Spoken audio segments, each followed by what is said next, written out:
Hey, you guys, welcome. That's not a, you guys, not a gender-specific term. I grew up in California, so that means men, women, kids, animals, anybody who happens to be here. And it's really nice to be with you again. We've got kind of a really interesting little family of listeners and participants developing here. And I really feel honored to have the chance to share some things with you. This is Church of the Essene Teacher, and it's not your average church. It's not where you have to get a different religion or something like that.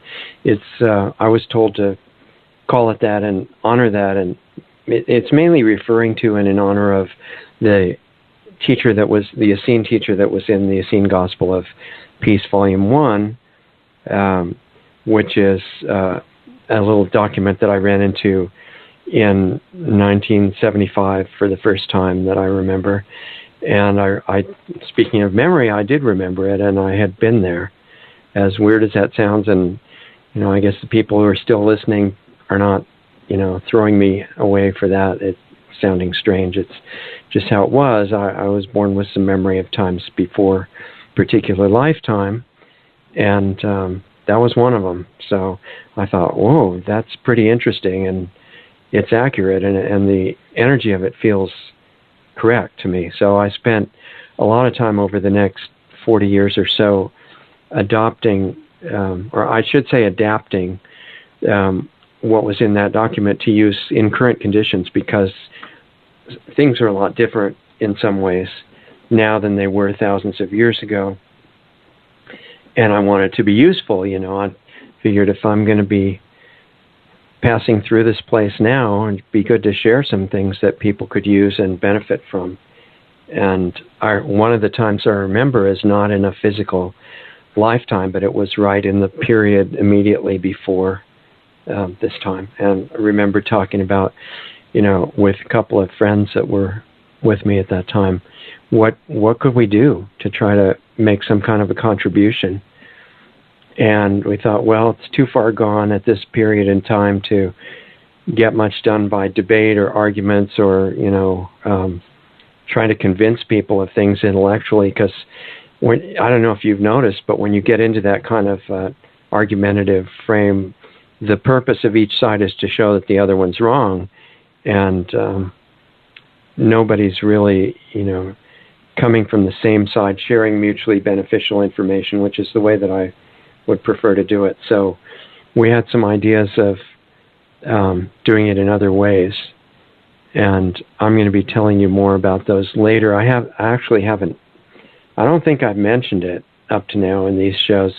3 years ago we started the guest shows, and that also was not my idea, but we got really shown that this is supposed to happen, and these world-class guests were showing up before we had any listeners, which even I noticed that's a little strange. And that there were clear signs that we were supposed to do this. So we started, and then it all became possible because of Doug showing up, and the perfect person to make this work, in my opinion, and the person I'd most like to be working with. Has been incredible. So it was clear, and we got that going, and then 2.5 years later, or something like that, roughly, I was told to start the Saturday show, which is the one that you're listening to right now. And that was to talk about the work that I had actually been doing over the last several decades of research and experiments and work in health and consciousness and forgotten laws of nature and things that you could use to fix your health in spite of the mess that we're in with the medical industry and all the insanity that's being perpetrated by the educational system and the media and the entertainment system in Hollywood and government agencies that are telling you how to live and all this stuff.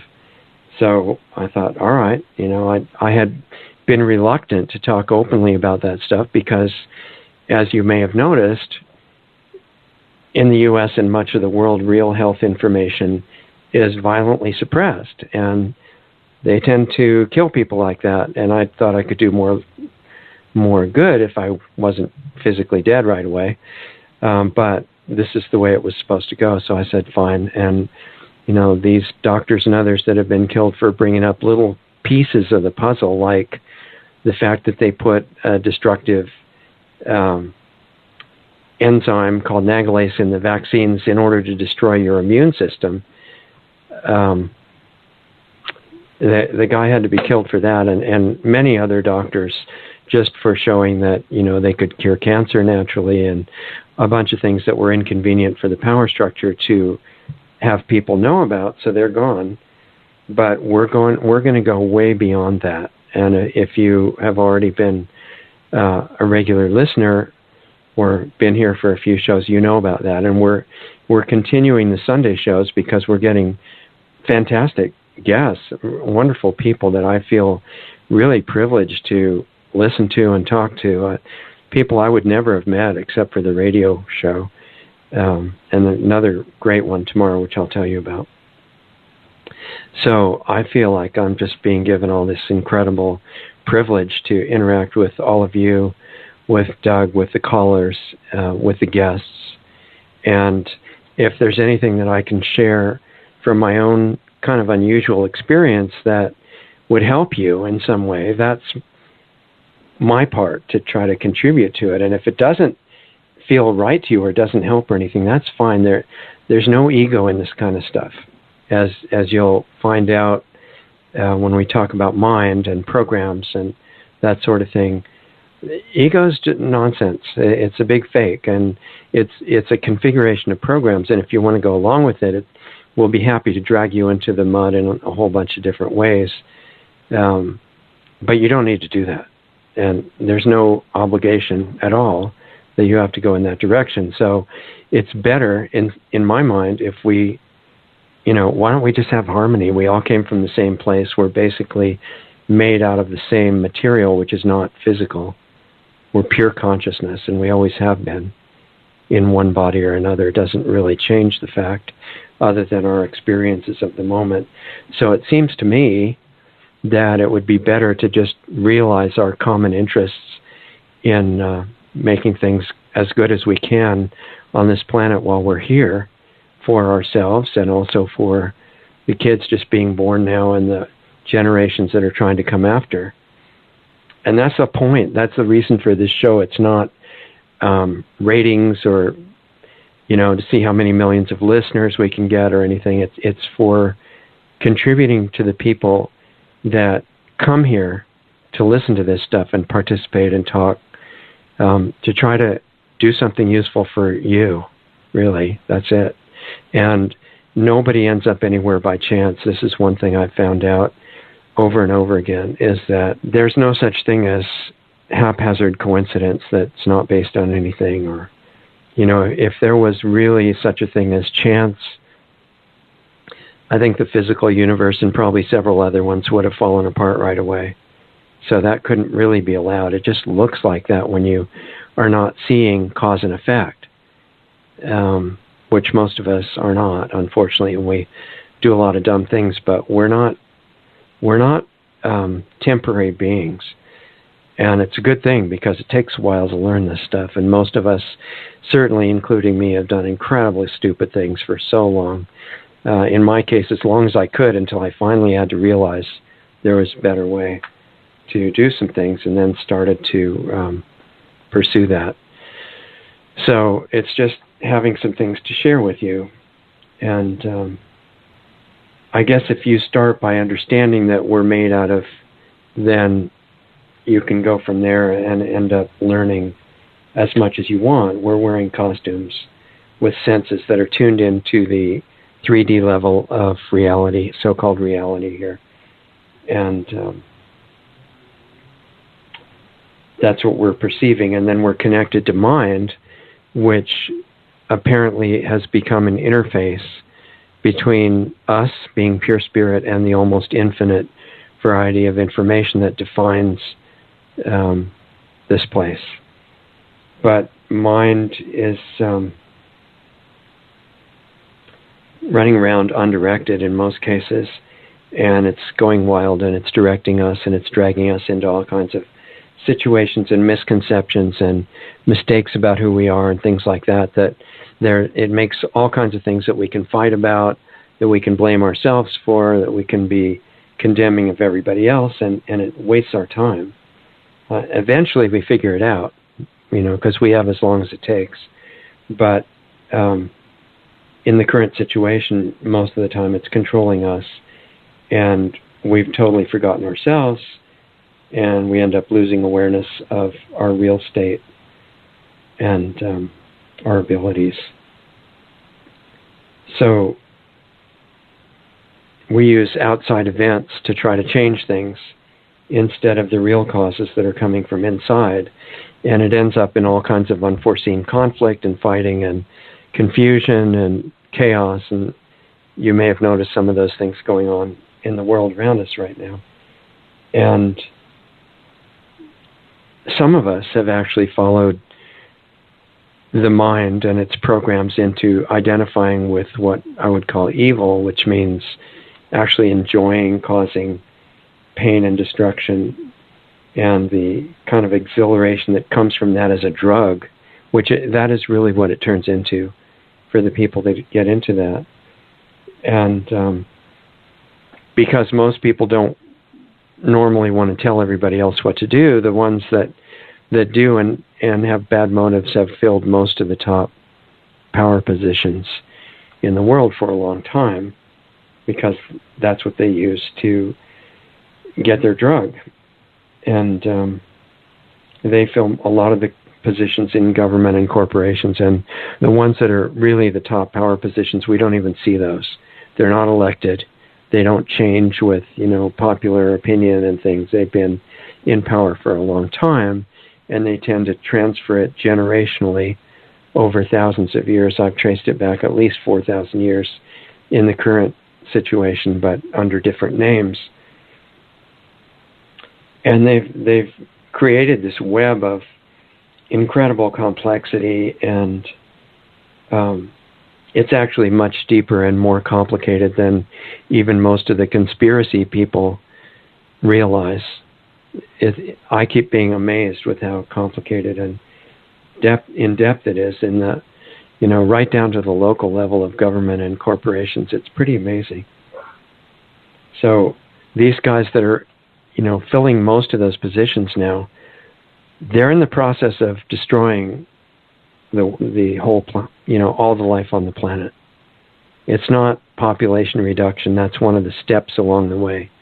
It's population elimination, and not just human, but this is my, take on it from a long time of digging into it. I'm not telling you to agree with me. I'm telling you to be honest, be true to yourself, and find out for yourself what you think. But this just might, kind of key certain realizations for you. Even if it's the realization that you completely think what I'm saying is crazy, that's great. It helps you get clear about that. But I think, from what I can see, that they're in the process of destroying life in the world completely. And most of the potential life-ending problems and crises that are going on the planet are part of that agenda, and they've been caused intentionally. They've been engineered. And they are an actual threat to life on the planet, and they do clearly at the top level intend to kill everything in the biosphere, and including us. So if they succeed, you're not non-existent, and I'm just telling you that from my own experience. You don't cease to exist when a particular body that you're in dies, in quotes. You're still there, okay? In my experience, there's some disorientation and some things that you go through, but you're still there. You wake up in another form, and it's not physical right away. It's in between, and depending on what you've done and thought and intended and what you left unfinished, that all pulls you in the direction that you go next. And it's not some external person or some God's punishing you, throwing you into some good or bad place. It's your own consciousness, and it can't be avoided because it's you on a more conscious level. And it is absolutely guaranteed to pull you into exactly the situation that you've created for yourself during this and previous experiences. So where you go after we finish here depends on the karmas, or what the Hindus call sanskaras, that's impressions, or what seeds you've sowed that you have to reap. That's a different way of looking at it, but it's all the same thing, and it's very, very subtle. And it's not, if you think that the conspiracies going on in the world are complex, which they really are, this is way more subtle than that. It's every little thing that we think and that we say and that we, feel, that's all instantaneously recorded, not on somebody's piece of paper, but internal to consciousness, which has unlimited ability to record every experience you've ever had. That's connected to what people call the Akashic records, and it exists for everybody and for every life form that has ever existed or ever will, here or anywhere else. Densive, you could consider it a big library. And by the way, mind, which you're connected to, has access to every bit of it. Not maybe consciously with you right now, but we're going to get that by steps, and there are ways to do it. So the root of karma that drags you unavoidably into the next experience is it's in programs in mind. And that's a really interesting subject once you get a feel for what it means. But before I get into that, I just want to say, I'm not saying that I'm assuming that the world has to be destroyed and all the life killed and the bad guy's agenda completed. I don't think that's set in stone at all. At least I can't see it. Maybe somebody else can. Because I'm a total beginner in all this stuff. I'm just, for whatever reason, I was told to share what I've seen, and then you take it from there, or you may already be way beyond where I am, which is great. Then you'll help the rest of us, and you will anyway as soon as you want to. You've got unlimited ability to do that. So I'm part of the reason that I'm talking and hopefully getting to something that's useful to each one of you is that I don't think this is decided. It may be decided from some future point of view, which is another kind of paradoxical way to look at it. But from the point of view where we are right now in the present, we have choices, and we have abilities to heal things that we don't even imagine or remember. And I'm suggesting we reconnect to those consciously and we use them. It's not an ego thing. Nobody who really does that, it's not a source of arrogance or false pride or any of that garbage. It's becoming a conduit for the one energy from the source that heals everything. But fortunately, you're directly connected to that. And it's actually what you're made out of. They talk about this image of God stuff and a lot of other ways that it's described. It's not like a picture that you look exactly like that physically. It's a non-physical essence that there's really no difference between that in you and that where you came from. And the only little problem with that is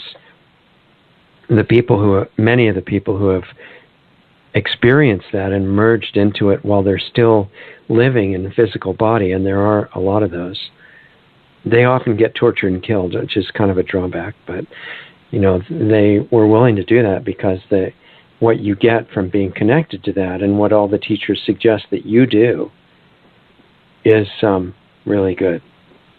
So I'm suggesting we get reconnected to that, and by changing ourselves, we discover there's this huge power to change the outside world that you could never do by giving speeches or petitions or electing your candidate. I'm not saying to do that stuff. That's all really good.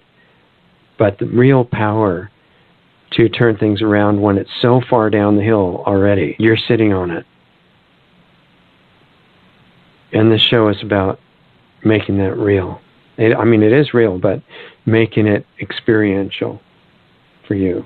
That's the only reason we're spending time here. So that's how karma works from what I've seen. Your own consciousness gets imprinted with every thought, every action, every desire, every judgment of other people. You cannot fake it. It can't be hidden. Whatever is really in your awareness is imprinted on these records, and it becomes part of the programs that set the future, and your experiences develop according to that. So all these karmas become programs, and like we said, and there have been people back through hundreds of thousands of years of history, if not more, that have recognized everything that we're talking about and much more. This is not new. Nothing here is new. There have been really, really brilliant and advanced, spiritually conscious people right back to the beginning, and there are now. And you don't necessarily recognize them. They can be walking around and looking completely ordinary, but it matters what's going on inside them. But I just wanted to give the example that a lot of the old advanced yogis and spiritual seekers realized the destructive programs that were playing in their minds. And they realized that those were controlling them and bringing them horrible experiences that they did not want. So some of those people thought the programs were them. And, that's where the belief that you're worth nothing, you're a terrible person, you're subject to, murdering everybody at the drop of a hat, or, those things are true, but it's not you, and it wasn't them. And they made a mistake thinking it was. And they started belief systems based on them being worthless.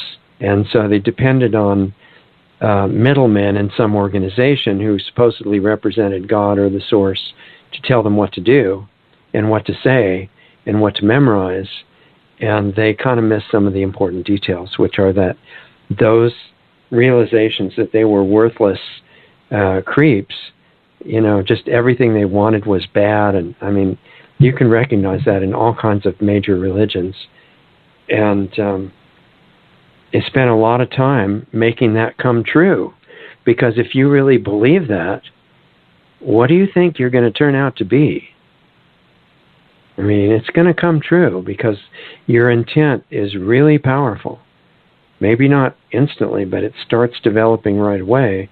And it's a good idea to be conscious of that, because what you're intending to have happen in your awareness is very powerful, and it starts to arrange energies to control outside events to make it true.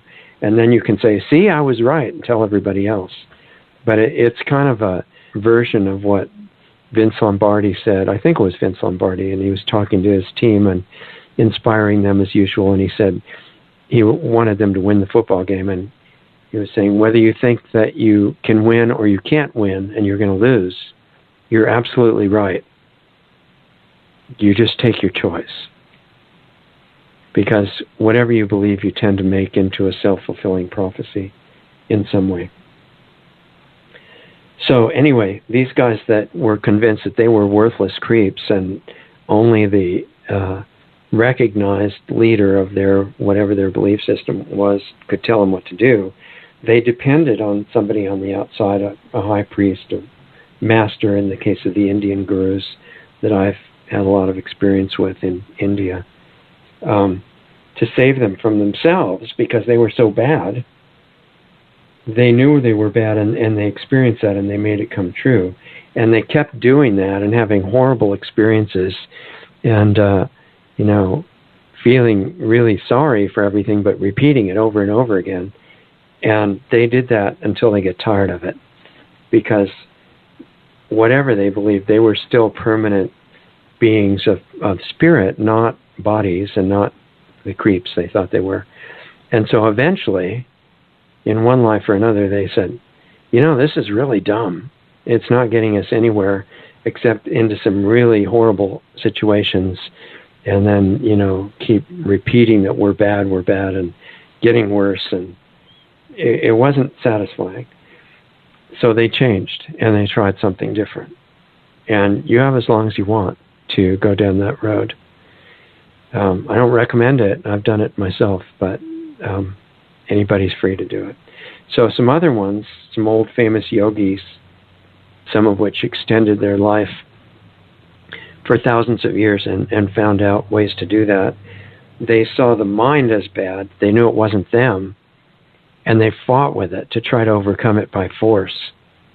And they said, oh, my mind has thoughts of, wanting to run around and steal somebody else's husband or wife, or wanting to rob a store or murder some person or abuse some animal or something. And I don't know why all these bad thoughts are coming up, but this is mind. So mind is evil, okay? They thought, it's not me, it's mind. So I have to kill mind, or at least, hold it down forever and subdue it. And these included ascetics, not just yogis, but ascetics of different religions and things like that. They thought that if the mind wanted pleasure and they chose pain intentionally, that was going to neutralize it and things would be great. And actually there's some weird effects that you can get by doing that, and some of them got apparently miraculous powers of different kinds.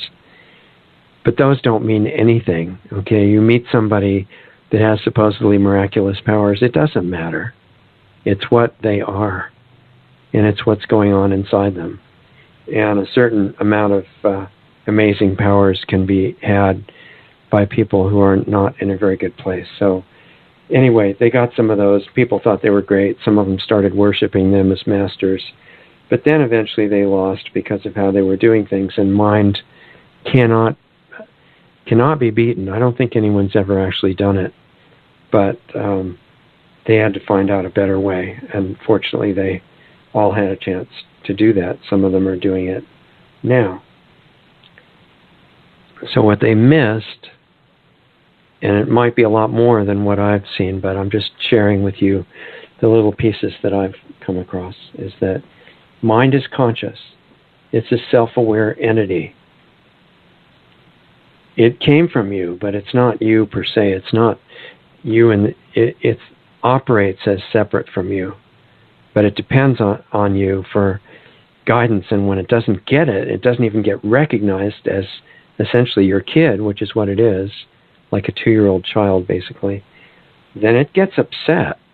And it's like a little kid that gets abandoned, and the parent walks by every day and doesn't even look at it. This doesn't make a good relationship. So that's a key, though, because you don't have to do what the yogis tried and failed. If you see what mind is and you repair the relationship with your child. And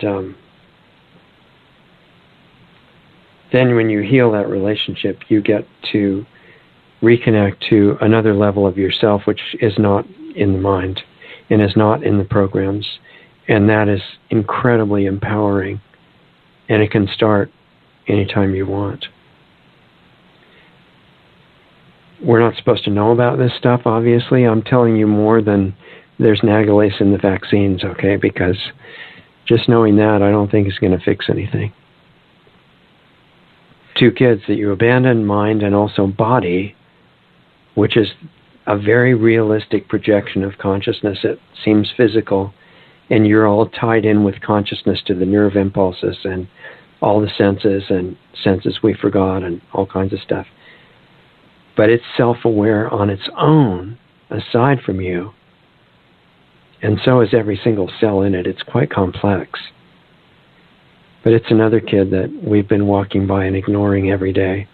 And it's more stoic and a little bit older personality than mind. I think maybe around 10 or so, but that may not be exactly it. And it just says, well, okay, my parent is never going to acknowledge me, never going to love or support me or help me at all, or listen to what I've been talking to this person who lives in the body since before birth, giving super valuable readouts on everything that's happening and every part of the body and what's needed.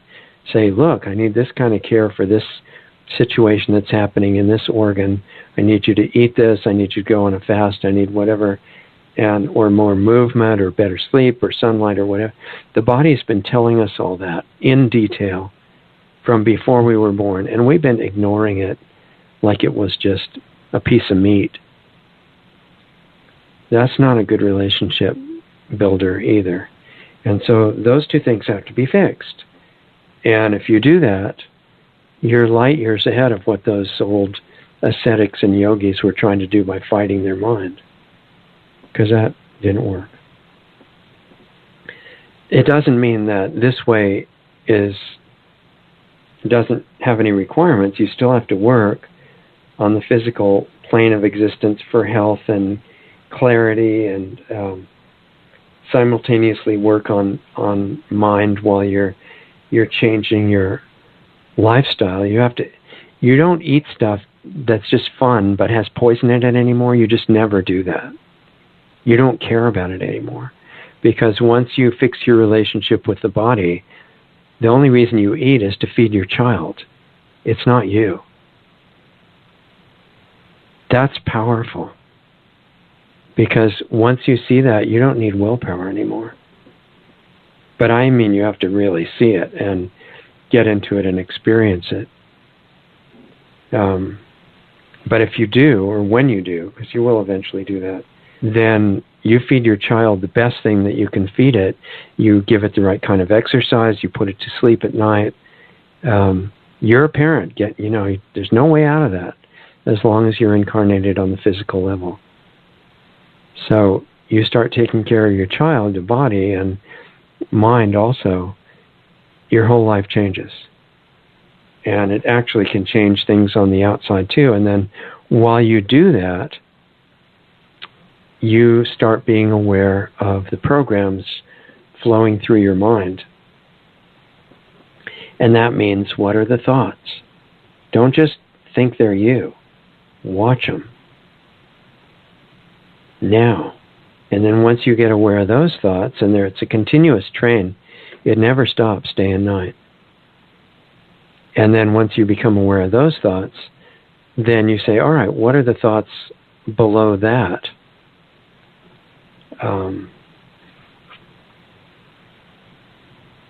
You get quieter and quieter as you observe those things, and you'll notice that the thoughts come with emotions. Like, an example, say, what Mrs. Jones did was absolutely horrible, and then you start going over it again in your mind and say, she really was mean to her daughter, and she didn't feed her dog on time, and she doesn't pay her bills, and your mind just goes on and on, criticizing her with supposed justification. That's what justice is all about, is condemning people who are guilty of something while you don't look at yourself. It's not a very useful thing to get into. And so you start observing that and just realize, that's not you. You've taken those thoughts and feelings that are constantly, going through your mind as your identity and who you are, and they're your thoughts and your feelings. Mine, No, they're not. They're programs. And I wish I had a better way to describe that. But if you get that, and, for whatever length of time I'm allowed to stay here and bring this up, I'm hoping that maybe you get something out of that. Because once you start watching and observing the programs, the thoughts and the feelings, and then saying, hey, mind, let's fix our relationship, and you acknowledge it as a being, and the same with body, your whole existence is revolutionized. And I have two ulterior motives for talking to you about tools that can be used for that, no matter what your situation is. One is, I want you to feel really good for the rest of your life. I'm not into this thing of, I look around and everybody feels really great and then they feel really terrible and it keeps going up and down. I don't think that's a very good plan. And so, I noticed that a while ago and started thinking, well, what makes that happen? And normally we think, well, it's outside events, right? You get a phone call with some good news, and then somebody does something bad to you and you feel terrible, and then you get some extra money for something and you feel really good, and somebody says you're a great person and you feel wonderful, and then somebody comes up and criticizes and condemns you and you feel bad. That doesn't seem like a very good level of experience compared to what we could have. And that's the thing, that we have this vast potential of experiencing life on a different level. And apparently, people have some unconscious remembering of that, because if you really look at what everybody's doing, even the guys who are really nasty and in the top levels of power doing bad things consciously, everybody that I've ever seen is trying to do something to make themselves feel good. No exceptions. And the bad guys are thinking they'll feel good by hurting everybody. People are thinking they'll feel good by, whatever it is they're doing, or they would not be doing it. It's a myth that anybody is doing what they don't want to do. I have never met anybody that's selfless. Never. And I don't expect to. Because if they're, spending 20 hours a day at, some charity, guess why that is? It's because they want to. So everybody's 100% selfish that I've ever met. And the only difference is, as you start to get some little glimpse of remembering what and who you are, what you want to do to feel good changes, because you realize, you start observing and you say, whoa, if I say something nasty to this person, that comes right back on me. And it takes a little bit of perception to see that.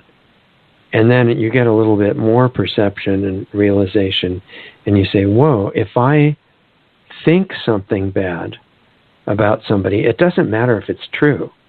It doesn't matter if it's justified. Those are irrelevant nonsense. If I think something malicious toward anybody, it instantaneously affects me. And we've been hurting our own life since we were born by not kind of catching on to that detail. But once you do, you can be more selfish than anybody, because all you do is bless everybody in your mind all the time, and you have to mean it. You can't fake it. But if you really mean it and you wish wonderful things for everybody, for every life form, humans, animals, plants, rocks, everybody, guess what happens to you? And if you don't know, try it.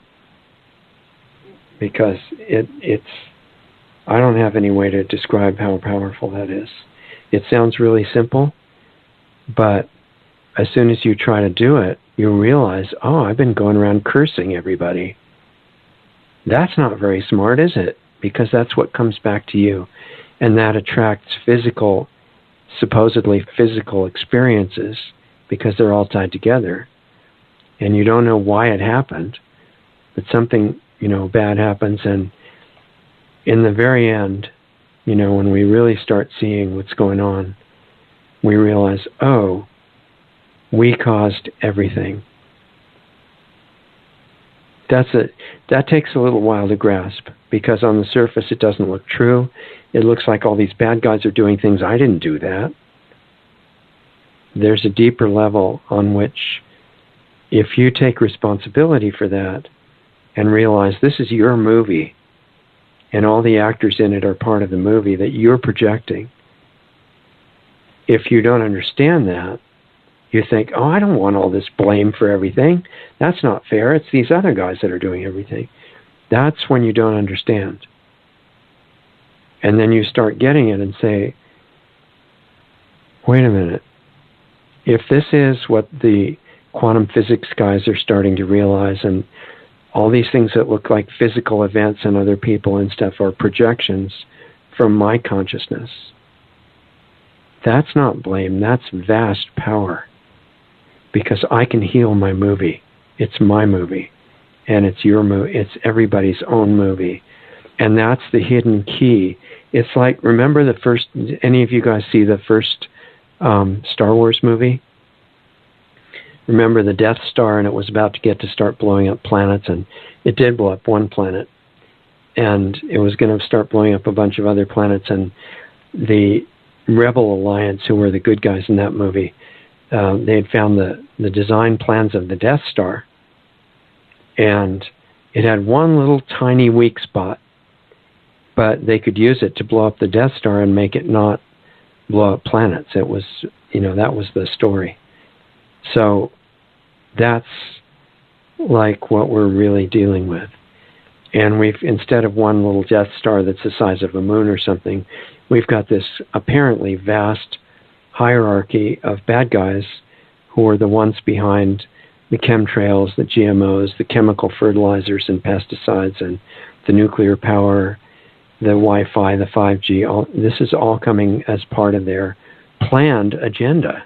It's not a mistake. They're doing this as step-by-step means to destroy the life in the biosphere. But the weak spot in it is not charging them with guns or finding out a secret law that finally makes them all give up and say, rats, you guys were too smart, we give up. The weak spot is when you realize you have control over your movie. It's not where, you're going to come up with this brilliant intellectual plan to exactly how to change the movie and all that. It's that the power that flows through you from the source, which is way beyond your mind, and it's keeping you alive now, that power has some characteristics. And one of them is that it tends to heal and harmonize everything, including people like you, bodies, circumstances, all kinds of problem situations, planets, anything. It's always working automatically toward harmony. So if you get to the point of realizing that really is more who you are than any of these programs, and you let it flow through you and start living through you, you become an unlimited force for healing. That is the weak spot that I've seen. I don't know if it makes any sense to you. I hope it does. I know it makes sense to the top level bad guys. And if I'm suddenly not here, you'll know what we have the government seal of approval on what we're talking about. But hopefully, we'll get some kind of protection and be able to say these things openly as long as we need to. And in case it's of use to you and that you want to take it and play with it and absorb it, then in my own experience, it has vast power. And the people running the show on this planet right now know that, and that is really the main reason that they're in a hurry to shut us down, which means, for example, microwave frequencies, as Barry Trower explained, can make it so that you can't control your own thoughts anymore, and it can make everybody into murderers and, drive everybody insane. And then they've got the nuclear power that can kill everybody with radiation, and they've got the chemical agriculture, not just GMOs, any chemical agriculture. I'm sorry if you don't understand this, but chemical agriculture is an utter disaster. It has no redeeming qualities. And I'm totally aware of how unreasonable that sounds. I started involvement with organic agriculture in 1967, and I've gone into it pretty deeply, and there are ways to regenerate soil and environments that make them right up back where they're supposed to be, similar to where they were, where the fertility was after the last ice age. And we can do that again, and you're not supposed to know about that either. But anyway, all these programs of destroying the environment, which is the real environmental policy of government, is to destroy the environment. No matter how much they use it to take away your rights, they want it destroyed. And these things are all to shut you down and make you so sick and drug dependent and fighting with each other and condemning other people. Oh, they don't have the right religion, they don't have the right philosophy, they're the wrong gender idea, or the wrong supposedly race. And I say supposedly because I don't believe in race anyway. I don't even care if somebody's human or not. We're all from the same place. And but they want us fighting about race, and mainly full of fear. Because if you're terrified all the time, that frequency of fear is the opposite to the one that you need to tune into. So, that's the reason that terrorism really is about spreading the frequency of fear, because it guarantees that you won't become conscious. And they want to keep us unconscious until their agenda is complete and everything is dead, because at the top level they think that if they successfully complete that sacrifice, then they go back to the God that they're worshiping and everything's great. Some of them have said that's in cyberspace. And I don't know, it's not going to work out the way they think, but they're making a big mess in trying to. The other reason that they know they have to shut us down is that to reach any level of power above the very lowest levels, which they're at, requires that you have no malice toward anybody. None. You can't even hate bad guys. If you do, you're just guaranteeing yourself to be stuck, in an unconscious state. Even if you're working for a wonderful cause, if you have malice and hatred toward anybody, that comes back to you and it ruins your efforts to become aware. So just something I thought you might want to really remember. And see, the power structure is not ready to give up malice. They like it. That's their drug. That's the way they're trying to feel good. And they're not going to give it up. So they know that they are stuck on the lowest levels of power, and the only way they can look like this big, awesome hierarchy that is just, overwhelming and terrifying to us is if we're lying on the floor on our backs, consciousness-wise. So they want to keep us there. And if they know if we get up and start doing our internal work that's been waiting for us forever, we're going to leave them behind right away. And we're going to have so much power to physically heal the world. Those guys they're not going to be able to do anything. And if we really get higher levels of our power back, we're going to be able to heal them. So I think that is more attractive of a possibility than destroying them, which is really an illusion anyway, because they're as permanent as we are. So healing them is a very attractive option that we should consider, and the only way you can do it is if you heal yourself first. That's a general rule. So anyway, that's their weak point. They have malice. That's the whole thing, and it limits them to a very low level of power. It's only impressive if we are completely not doing our work and we don't see anything. They're aware we don't have that limitation. And that's why they have to keep us fighting, hating each other, and into this stupid justice mentality where you can always, tell yourself why somebody else is bad and you're good and why they should be made to suffer. If you become conscious, you don't want anybody to suffer, even bad guys. Your spontaneous desire is for them to be healed because you know that they're you in another form. And that if you were looking out through their eyes and their experience and their emotional state, their brain, everything, you'd be doing precisely what they're doing. So how can you possibly look down on anybody? You can't. If you do, you're setting yourself up for an educational experience that I would recommend not having to go through. It's not fun. They have steps in the sacrifice of the biosphere that they're having to go through. And that buys some time for us. And from what I can see, it's why we're still here.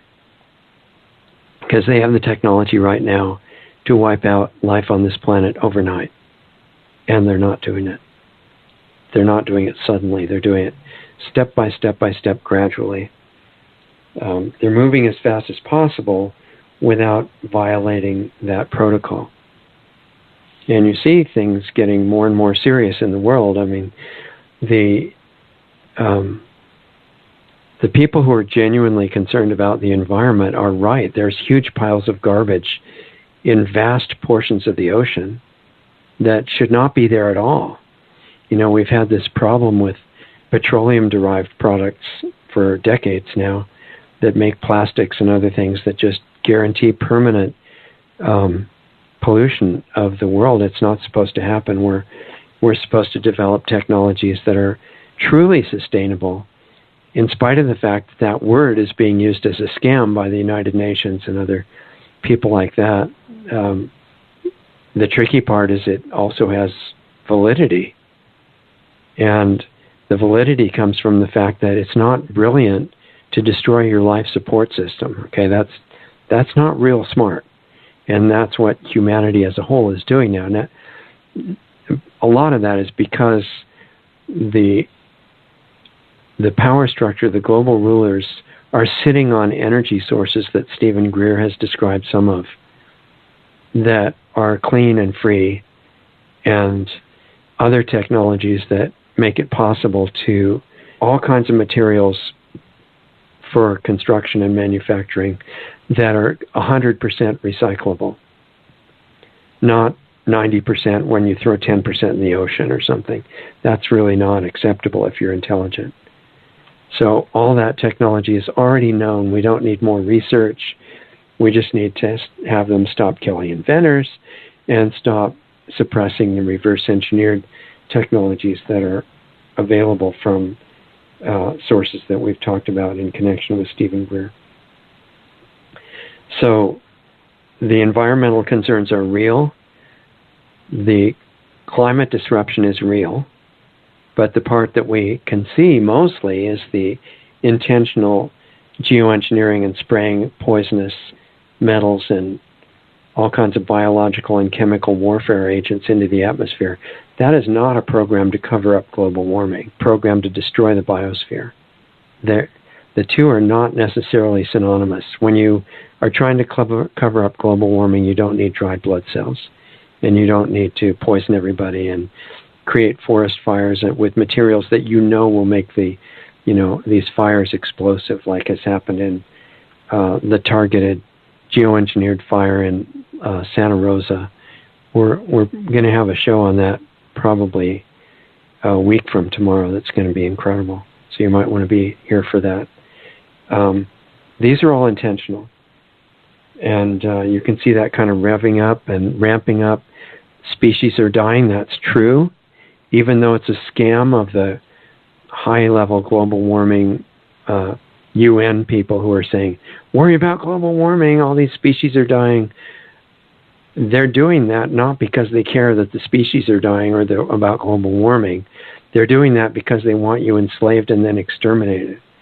But the part that takes a little bit more perception is that what they're saying is also true, maybe not warming, because anything radical can happen with the atmosphere overnight. At least I don't know. I mean, which direction it's going to go. I was worried about CO2 and the balance of gases and stuff and the climate and the atmosphere in the 60s, and working with the guys that wrote a book called The Survival of Civilization. And there are very sophisticated theories, but the most sophisticated theories in the world are on the level of intellect, and they're nothing compared to nature. So tomorrow it could be an ice age, or it could be, the world so hot that it couldn't sustain life. To be honest, we don't know. But it's being engineered to happen. They're not trying to cover it up. They're trying to get you terrified of global warming and climate change and all these things. Anything that would make it more extreme, they will do. So in my mind, and all the other geoengineering people may disagree with me, they're not trying to cover up climate change or global warming. They're trying to cause it and make it much worse. They're not oblivious to the fact that they're doing that.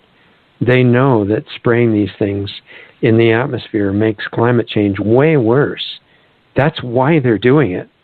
It's not to cover it up. So, and it's working. It's working as planned. It's not a failed program. They are destroying the global climate. And they are not going to stop because somebody says, oh, you're destroying the global climate. Well, yeah, that's what they're trying to do. So these programs are all proceeding, and then we have the Las Vegas attacks. They're using terrorism. They're using Islam, which is a belief that everybody except Muslims has to be killed. That's right in the scriptures. It's not from a scholar or an imam or anything. That's Muhammad's opinion, and it's written in the 3 scriptures of Islam, as Dr. Warner explained to us. It doesn't mean Muslims are bad people at all. I really like the Muslim friends I have are fantastic. I mean, they're people that I emulate. But what's written in those scriptures is really nasty, and it's been written in other scriptures too. It's not just Islamic scriptures, but you have to have enough connection at least to remember something about who you are, so that if God in the scripture or some master figure says that these other people are worthless and it's okay to kill them, you have to say, wait a minute, God, sir, I think you need some help. This is not the attitude that comes from our source, which is unlimited love. Now, you can disagree with me and think all the people who don't belong to your particular belief have to die, and you just are going to have to go through the experiences that, that belief creates. But I'm talking to the people who are wanting to be encouraged to wake up and realize, if you're born as a Muslim or you're born as somebody who follows parts of the Old Testament that say it's okay to kill people that aren't chosen, or any belief system like that, you have to be in touch with yourself enough to know that there is a level of the source that really doesn't hate anybody. And, I don't know. It's really hard to break that programming. I know that we've had a couple of apostates from Islam on the show that have been rejected by their families, or their families have tried to kill them. Because remember, if you go against the scripture, and you go against God, and you go against this prophet savior that is telling you what the meaning of everything is, and you think that you know better, I mean, you're lucky if you're just ostracized. You probably could be killed. And we've had some people brave enough to do that. And I wrote, it doesn't mean that you're against God. It just means you're against the misconception and the limited understanding, because it causes so much pain and destruction and hatred and division, none of which is necessary. That's all it means. You're not against God if you're in favor of unlimited love and, accepting of everybody. So anyway, the power structure is working on the opposite. They're planning a lot more of these terror attacks. They're using Islam because it says you'll go to paradise if you kill non-Muslims. So they're perfect. It's also using groups like Antifa, who are really out of it. They think they're fighting fascism by becoming street thug mafia people. They really believe it. They're going to attack women and innocent people all over the place for the sake of stopping fascism. So they're perfect also. And communists, the violent communists, are perfect. The global rulers are using all those groups together, and they're going to try to cause chaos everywhere. So, and they're going to probably blame it on other people. That's called a false flag. They're going to do things bigger than and by the way, Las Vegas had all kinds of people shooting all over the town. It wasn't one person. It was a coordinated attack with ISIS and these other groups, which they don't want you to know about. That's why there's some news blackout happening right now. But it's probably going to get a lot bigger. And, as these things get more and more severe, my feeling is that we might want to consider doing something on the positive side to stop that from going too much further. And as far as the Islam idea, I did put a declaration up on the internet. You can see it at Muslim Declaration of Independence.com. And if you look at it, let me know what you think of it. Apparently not very many people have any interest in it. They just feel like, and I understand if you can't leave your belief system, you've been indoctrinated in it since birth. You feel like if you leave it, you're going against God, you're going to go to hell, you're not going to get into paradise, your family and your community are going to hate you. I mean, I totally understand. So I don't think that we're going to solve this by converting anybody to anything. And again, it comes right back to the hidden PowerPoint that vulnerable place on the Death Star. And the good news is, you don't have to convince anybody of anything. Nobody has to agree with you. You don't have to get 1 million signatures on a petition. You don't have to, try to tell Congress what to do and break through their programming of blackmail and bribes that is controlling almost all of them. The PowerPoint that really exists is internal. And there are references to this even in conventional scriptures, although they've been scrubbed from them as much as possible. But there are still references there if you know what to look for. And a change is available for us to work on anytime, because we're walking around with it inside ourselves, available whenever we want it. Oh, another thing that's happening that I'm sure you've noticed is geoengineering is taking on more and more dimensions. And at the same time as they try to tell you publicly that it doesn't exist, there are complete career tracks offered in universities all over the world now in geoengineering, and it's geoengineering not only of the air, but of the ocean, of the land, of water, of everything. And it's really interesting to me that this new movie is coming out called Geostorm. I don't think it's quite out yet, but it will be soon. And it's saying, while they say geoengineering and chemtrails are a big conspiracy theory and they're not real, in the movie, which they can reach you emotionally through the movie, they say, all right, well, natural disasters have been stopped because we're controlling weather from the sky, from space, from satellites, which John McCanney, I think his first name's John, he's a scientist that perfected steering hurricanes with lasers from satellites. And he was on Alex's show a little while ago. I'm trying to get him on ours. But he's explained, yeah, they are controlling storms from satellites with lasers right now. And that's working probably in many ways in conjunction with the facilities at HARP stations and things that are all over the world right now. And so they're trying some new little experiments, and one of those, I think, are the fires in California, specifically recently in Santa Rosa, which are completely abnormal fires. They're specifically held in within certain areas. They start with blue sparks coming out of the sky. I'm sure you've noticed that's not a normal thing to have happen all the time. And they can target which things burn. They can have a fire that just obliterates a building or house or anything, but it leaves plastic bottles untouched. It leaves trees untouched that are still green. I mean, playing with us, they're kind of laughing that humans aren't even noticing. Most humans aren't even noticing that. But that's not a normal fire at all. And when it starts, there's this horrible wind out of nowhere that has a weird feeling to it that tends to make people afraid.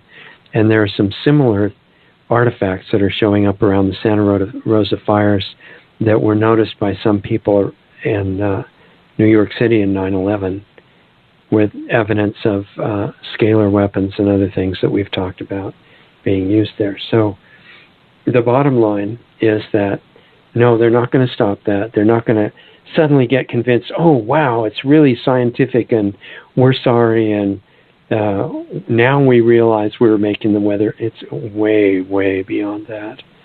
What they're doing intentionally. The scientists are basically paid prostitutes for the program, and they like the perks they get to go along with it. And they just choose not to think about what the results will be. It's their drug, and they like the money. So, again, I don't think that we're going to stop that by convincing the scientists or the population or anybody else of anything.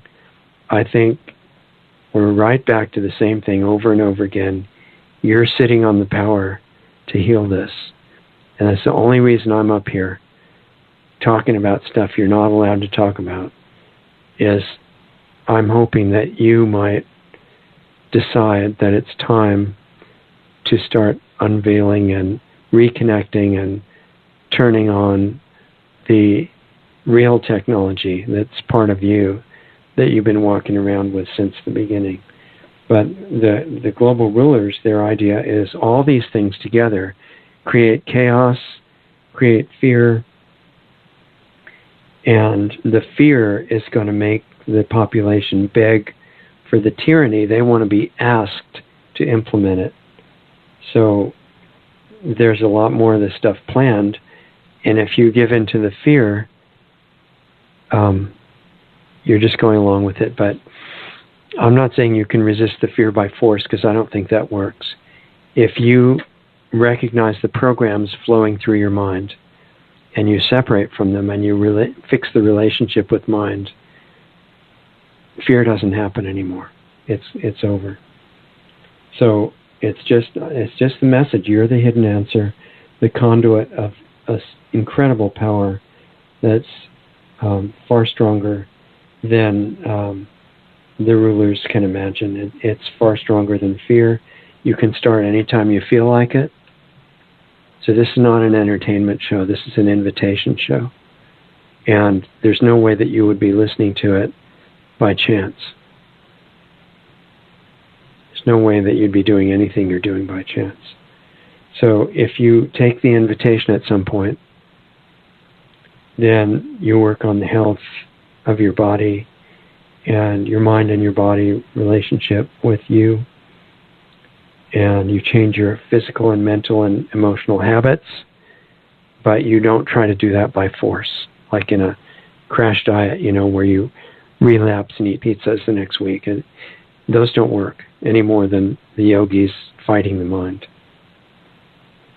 You fix the relationship with mind, and you'll know you're making progress there, because you can eat or do whatever you want. It's no effort.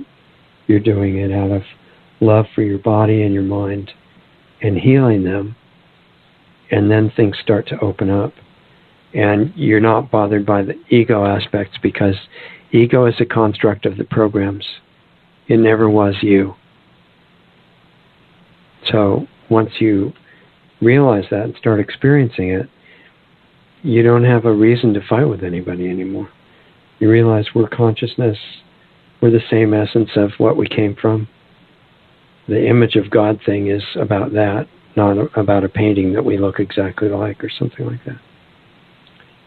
So I'm going to take a couple of calls, and if anybody wants to have a little bit of chance to participate with comments or questions or disagreements or whatever you want to contribute, that number is 657-383-1002.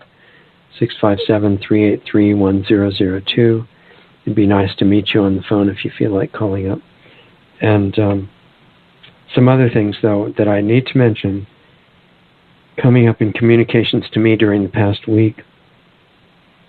Some people starting to look into working on their health, and they're still trying to understand the difference between the regular medical industry approach that we're trained in if we go to school, or if we listen to the television or any, that tells us to take drugs and stuff like that. The difference between that and what we're talking about, and I have to clarify that we are not advocating any kind of medical advice here whatsoever, okay? Not only because you can't do that on the radio, but I wouldn't even want to do it. Even if I was a medical doctor, which I'm not, I wouldn't want to give you medical advice. You've got your doctor for that. If you need drugs, if you need surgery, radiation, whatever you need from the medical industry, please go immediately, and I'm sure they'll be glad to give you all that stuff.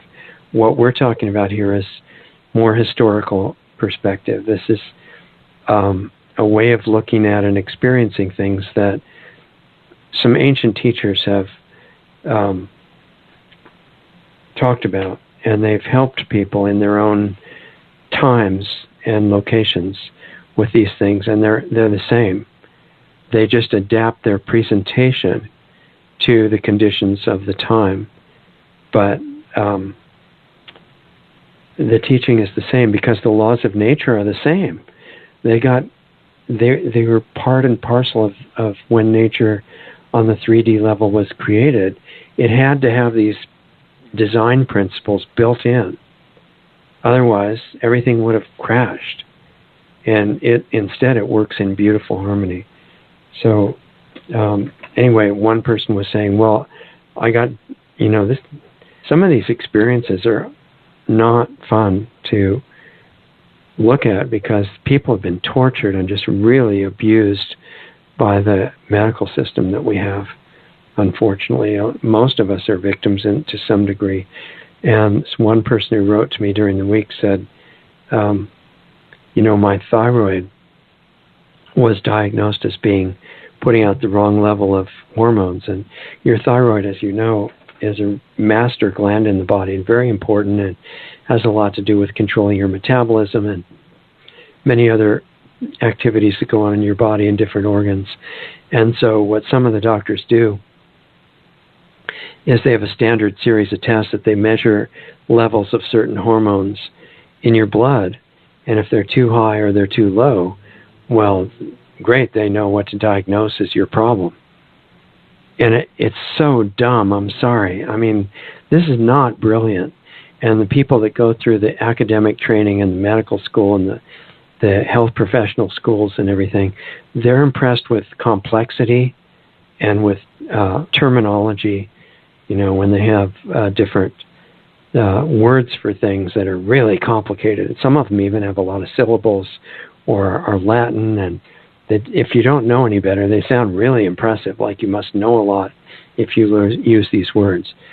No, they're used because they want to create that illusion, and it works.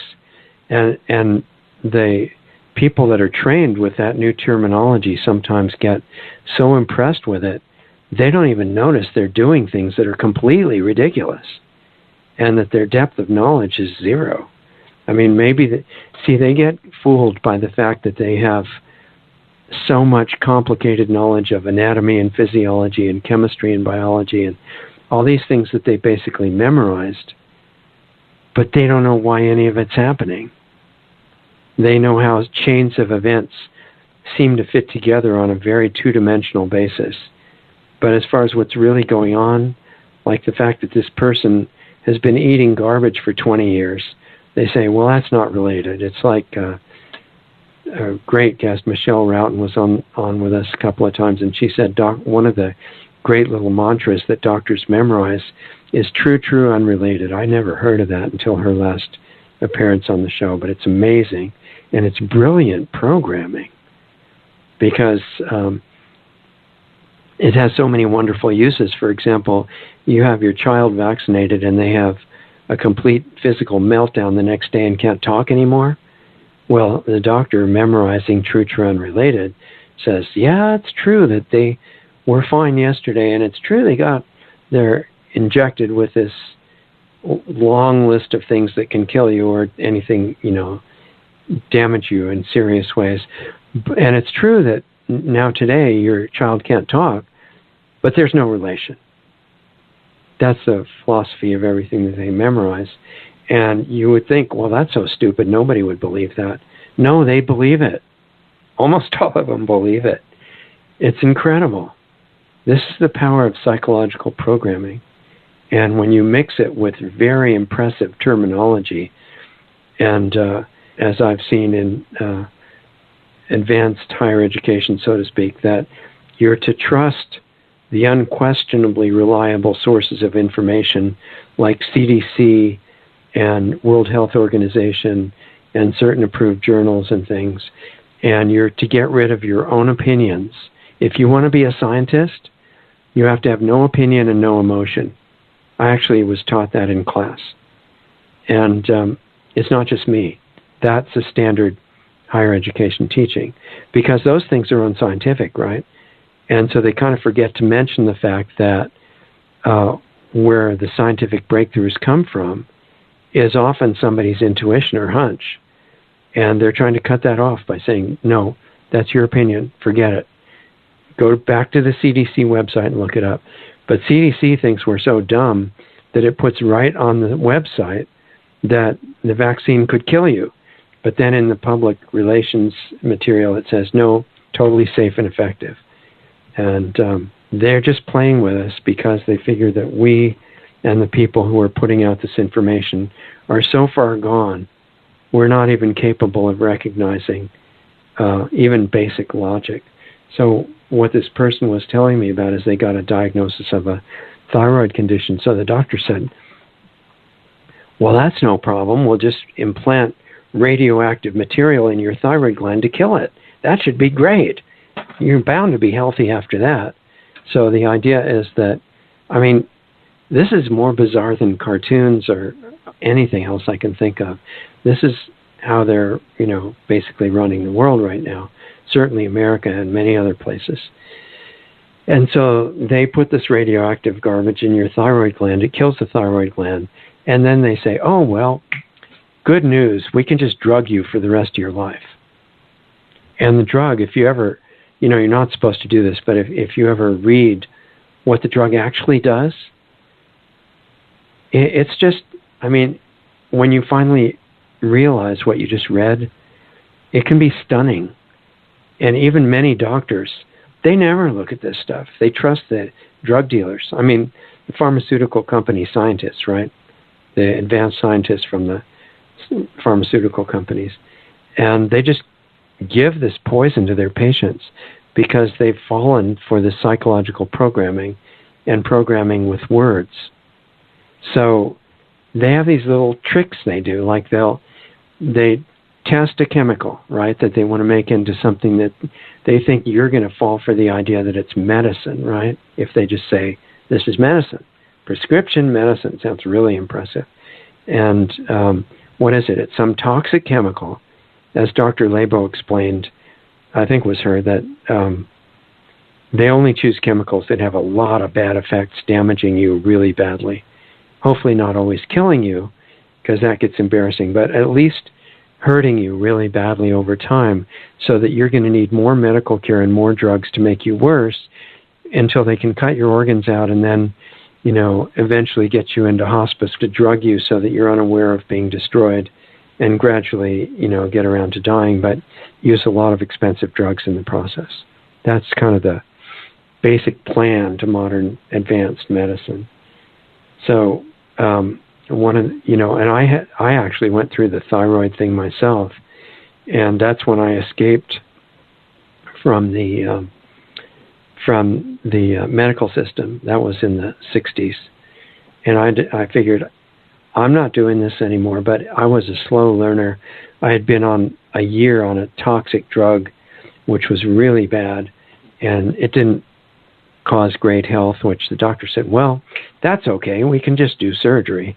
And I was really lucky because they didn't take out the whole thyroid gland, in which case you are a drug addict on thyroid medicine for the rest of your life. And there's lots and lots of people in that situation. But what I found out is that if there's any of your thyroid left and their wonderful therapies haven't killed it completely, then it can grow back. And that's what happened with mine. So it's okay now. But I haven't been around, certainly as a victim or a patient, to a medical doctor for many decades. That's why I'm not, in a lot worse shape than I am, and I can do my age reversal work in relative peace instead of being on 10 different drugs and told, each week what the next thing wrong with me is. That one way to just see a little bit through it is take the word side effect. Like if you read about a drug and you see all these different things that it'll do up to killing you and give you heart attacks and shrink your brain and, make you unable to sleep or eat and destroy your intestinal function and all this stuff. But don't worry, ask your doctor if it's right for you, because those are only side effects, right? And they're in small print, so they couldn't be that bad. And the main effect is that it might help you with, thyroid function or something like that. Well, it might, but it probably won't. But most likely what it'll do is appear to cover up a symptom for a little while, and do a little exercise in your mind. Change the word side effect and main effect and switch them so that possibly covering up your distress with your thyroid gland or your heart or anything else like that. Let's call that a possible temporary side effect. And all the list of side effects up to killing you, let's call those the main effects. And you might say, well, you can't do that because those other ones are really the side effect. Well, no, they're not. That's just an arbitrary term. It's just made up in order to sell drugs. It's just a very sophisticated drug dealer taking advantage of you. So when you get the package insert, or at least read the amount that they're willing to put on CDC or some other site about your drug, and check several sources so you can find out more of the list.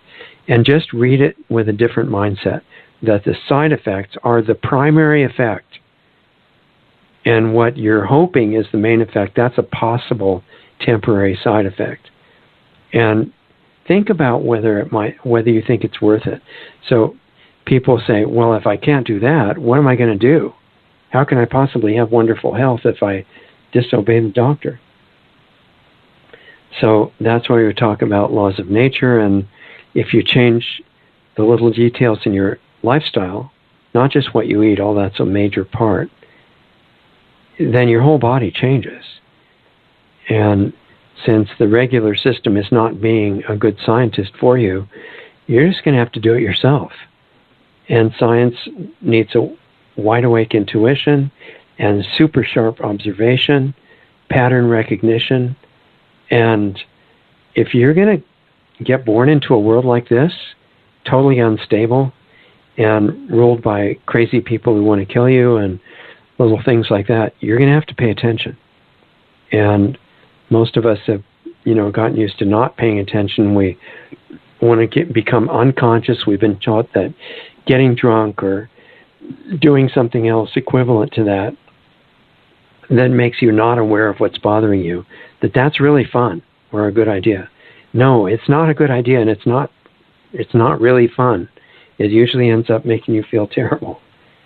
So if you've escaped the medical system with any part of your thyroid still there, I just recommend exploring what you can really do. I'm not giving medical advice.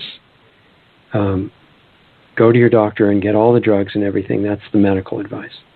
What I'm talking about is what these old teachers have said, and a long time doing what they're doing. And I'm saying that you might want to consider these other alternatives as being better. And for me, I'd rather do the natural ones just for myself, even if I can't cure everything, because if I have to die, I'll at least do it with my body in more of a harmonious, peaceful situation. And then I'll hope that next time I remember, don't eat the poison, okay?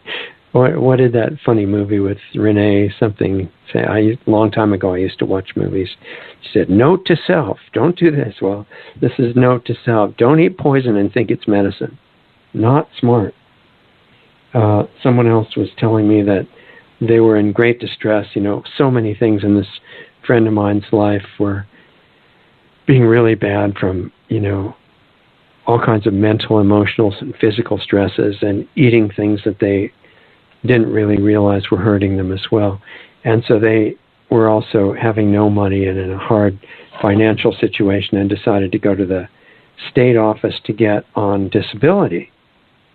There's a few little things you have to do, apparently, to do that, this person discovered. And one of them was you have to go to the doctor and get diagnosed. So they sent her to either a psychiatrist or psychologist or somebody. I guess it might have been a psychiatrist and a regular medical doctor. And they said, oh, you have adult autism and chronic OCD, obsessive compulsive disorder, I think it is, which is total nonsense. She doesn't have either one from a common sense point of view. And therefore, you have to be on these drugs for your whole life. And she said, thank you very much. I'll do the disability. I do have a disability, but I don't want the drugs. So they sent the police to her house. This isn't even California. This is in Arizona. Amazing. And she managed to not get arrested, barely. But this is what's going on. So the more you know, these are little clues, like you might want to learn how to take care of yourself, and that's what this is about. The last example from communication during the week that I wanted to mention to you, and I hope you don't find these totally irrelevant. I know that you don't have these exact problems necessarily, but if you can relate to them at all, then maybe there's something that it would tell you about, you know, remind you that you have options that you're maybe not being told about. So this other person that I'm very closely connected to has had claustrophobia for most of her adult life, if not all of it. And she went to when she goes to an opera or something that she really likes, she has to sit where she can get to the door easily. And it's so, all right, you know, we don't have time to spend 3 hours on claustrophobia, but I'll just tell you some of the basics about it. It's a manifestation of a specific variety of fear. And all of fear comes from the mental programs. So there's two approaches if you have something like claustrophobia or any other kind of phobia, which means phobia is an irrational fear of something. So claustrophobia, that's like fear of being closed in a place and not being able to get out and not being able to breathe and little things like that. It's very unpleasant. So there's two approaches, well, actually three. One is to try to analyze where the fear came from. You know, what did your mother do to you when you were 3? What was this mean guy doing when he ran into you when you were a teenager? What was some terrible disappointment in your life? How did you turn that into claustrophobia? You can do decades of psychoanalysis with this kind of stuff.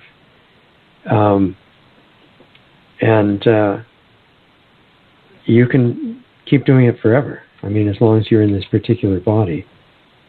And, Doug, if you're listening to me, I just wanted to remind you we've got a couple of people on the queue that haven't been identified yet. So if you have time, you might want to check that out. And I'll send you a note if you're not hearing me. But, you know, that's one of the three approaches. And that kind of psychoanalysis is costing people millions of dollars, and they're going through it just on and on and on. It's a dead end. That actually it's a very long cul-de-sac, and you'll probably never get to the dead end. But it's not rewarding.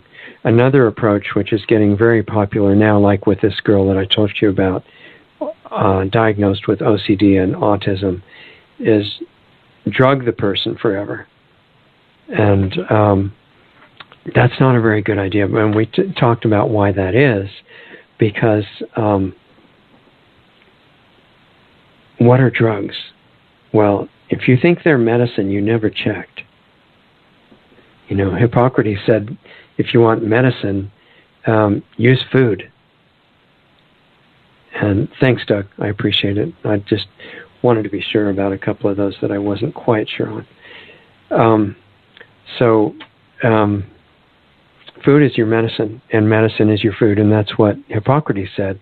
And the doctors used to take an oath, like an oath of office, but it was a oath to their profession about using natural means that never cause harm. You know, that was number one, do no harm. That was called the Hippocratic Oath, the first part of it. And they don't follow that at all now. I mean, they haven't followed it for a long time. Even before the drug industry really took off in its present form after 1910, before that, they were giving straight mercury as medicine, straight lead as medicine. See, what's going on with that? Were they so dumb that they thought that mercury and lead were going to make people healthy? Well, no. They saw that they were killing people, and they kept doing it anyway. This is before the Flexner Report and all this stuff. And so look at that. I mean, being drugged is usually not a very good option. And if you can avoid having your organs cut out and becoming dependent on drugs, it's a good idea to avoid it. If you can't, you know, you at least use natural things if you have to take things. But so approach after the psychoanalysis and the drugs for fear, claustrophobia or any other kind of fear, is this work that we're talking about with mind. Because when you get to where that finally starts to progress, then you make that relationship good again, and you can't be afraid. It's impossible. Because fear isn't a useful emotion. Some people who don't understand it say, well, fear's really good because it makes you run away from a threat or something like that. And no, you can have energy and adrenaline without fear. Fear clouds your mind. As they said in Dune, fear is the mind killer. It's actually not a mind killer. It's just leads your mind in a really totally self-destructive direction. So my personal choice of the three options is I don't think I want to be psychoanalyzed, which never ends, and I don't want to be on any kind of drug or what is that? Synthetic chemicals that you eat thinking that it's good for you, right? Not brilliant. So I don't like that either, no matter what the drug is. I don't want it. And I don't want to be dependent on natural supplements any more than necessary either.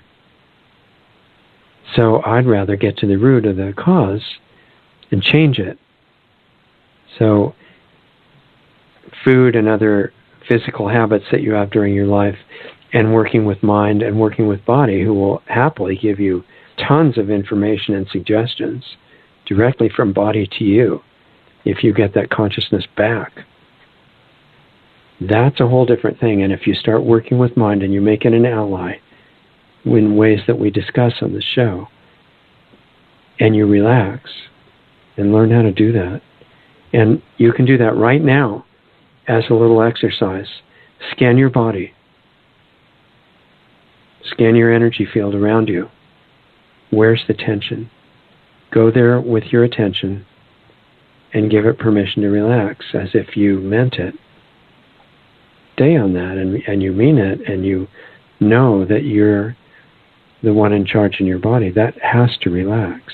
It takes a little practice because in the beginning there's this subconscious belief that we can't do that. And it's false. But if you believe you can't do it, then you can't.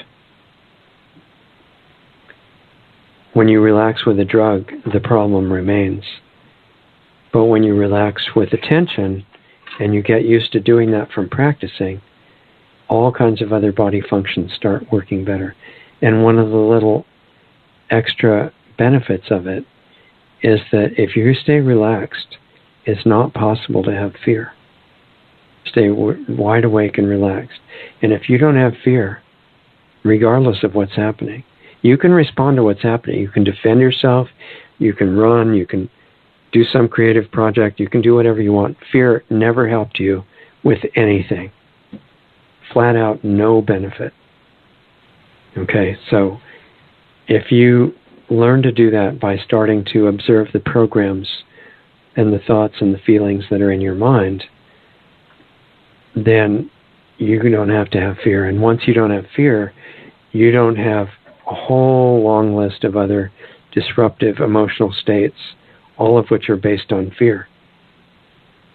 Highly beneficial. I recommend it just from my own point of view. I want you to do what feels right to you. This is not prescriptions for anything. So I hope some of that stuff makes sense. And you don't have to end up agreeing with any of that. I just thought being exposed to another way of looking at these things, which doesn't happen by chance. You're here for a reason. Nothing is by chance. And whenever you're ready, you can start playing with this and experimenting with it. And I use the word playing on purpose. And what happens whenever you are ready to do it, now or in the future, and you have plenty of time in the future if you don't want to do it now, but I hope that some of you want to do it now, because if you do, then all these amazing experiences beyond what people call magic, they're just waiting for you regardless of what situation you're in. And there's no pressure when to do it. It's completely up to you. It has to be the right time for you. And when it is, you're definitely going to know. So there's a few other things I'll say, but I'll take some calls because I know I'm way over time. I'm sorry. Anybody else that wants to call and try to get in, 657-1002. 657-383-1002. I'd be honored to get to meet you on the phone if you feel like calling. And let's see what we got. I want to see what's happening with Richard in New Mexico. Hi, Richard. How are you doing? I'm doing fine. Second-time caller, Richard. But yeah, nice to hear your voice. You made me laugh earlier. Okay. Yeah, I know you said this is not an entertainment show, so I have to confess I did laugh when you were talking about the doctors and people like yourself and how some had gotten killed exposing the truth. And you said getting killed is sort of a drawback. Yeah. Well, in a way, I mean, Alex Jones recently said, I get to get off work early if that happens. So, it's not all bad. Well, I'm an older guy. I'm closer to 80 than I am to 70. Yeah. And I am literally waking up very late in life. And as the story goes, real quick, Alex Jones was very instrumental in that. And once you start hearing the truth tends to make particularly older people flash back on some of the stuff. And I remember back when my first job was as a pharmaceutical salesman. Okay, so you know about that job industry. And now that I know what's going on, my mom was an RN. I made the front page of with my brother in 1951 getting a polio shot, on and on. Right. I'm learning, and you have been very instrumental in that. Well, I'm glad. Makes me feel good. Well, I did run across something I want your take on. Okay. And that is psionic. Are you familiar with that? How do you spell it? T-S-I-O-I-C-S. I don't know about it. I'm going to have to take a look, but you can tell me about it. Well, because I've got grandkids, and all these, 67 nude fires in 6 hours out in California. My aunt filed one away after 15 years. The birds don't come by my place like they used to. On and on and on. And I mean, it's a full-fledged attack. The next thing they're going to do is take one of those Arion and create a 60-meter wave across New York City. That kind of, God knows where does it stop? Kind of thing. My question is in the psionics, I appreciate if you could have time to check into it. I will. But tell me what it is, because I might know it by another name. Okay. Basically, the ability to use the use of the mind and the subtle energy termed psi energy to perceive and influence the world around you in a fashion not associated with any of the five senses. Yeah, well, I can give you my take on what I feel about that so far, even without knowing the word. And my experience is that I would suggest that you do it above the level of mind. because the potential is vastly better. And when you do things like intentionally trying to rearrange things through abilities of mind, it's limited because we don't have the full picture. But if you let this higher force come through you, which does have the full picture, and offer yourself as a conduit for that leading out to everything else, then it takes into account all details instantaneously. And it's way more than we could get to with the mind. Yeah. Well, they talk about actually being able to protect yourself with these fields of energy. I just found it today, so I really educated myself. I want your take on it. Thank you. Yeah, well, I agree that those things can be done. They're real, and they're not evil or bad or anything. It's just that they're limited, and that there's a force that is connected to us now that's keeping us alive that we are not taking very much advantage of at the moment. And I'm saying that the reason that we're not is because it has to respect our free will, and that the very subtle changes in intent that we have are very powerful. So you can learn ways of directing those to protect yourself and do other things, but letting this force flow through you, which is more of a receptive than a proactive thing, is much more powerful. And it covers bases that we don't even know exist. So I'd say, due to the value of the time that we're working with now and that things are moving very quickly in the world, I would prefer to see us jump right to the most complete approach that we could. Oh, really? I mean, can you imagine what they have? Barry Trower was what, 50 ago. The stuff that they had.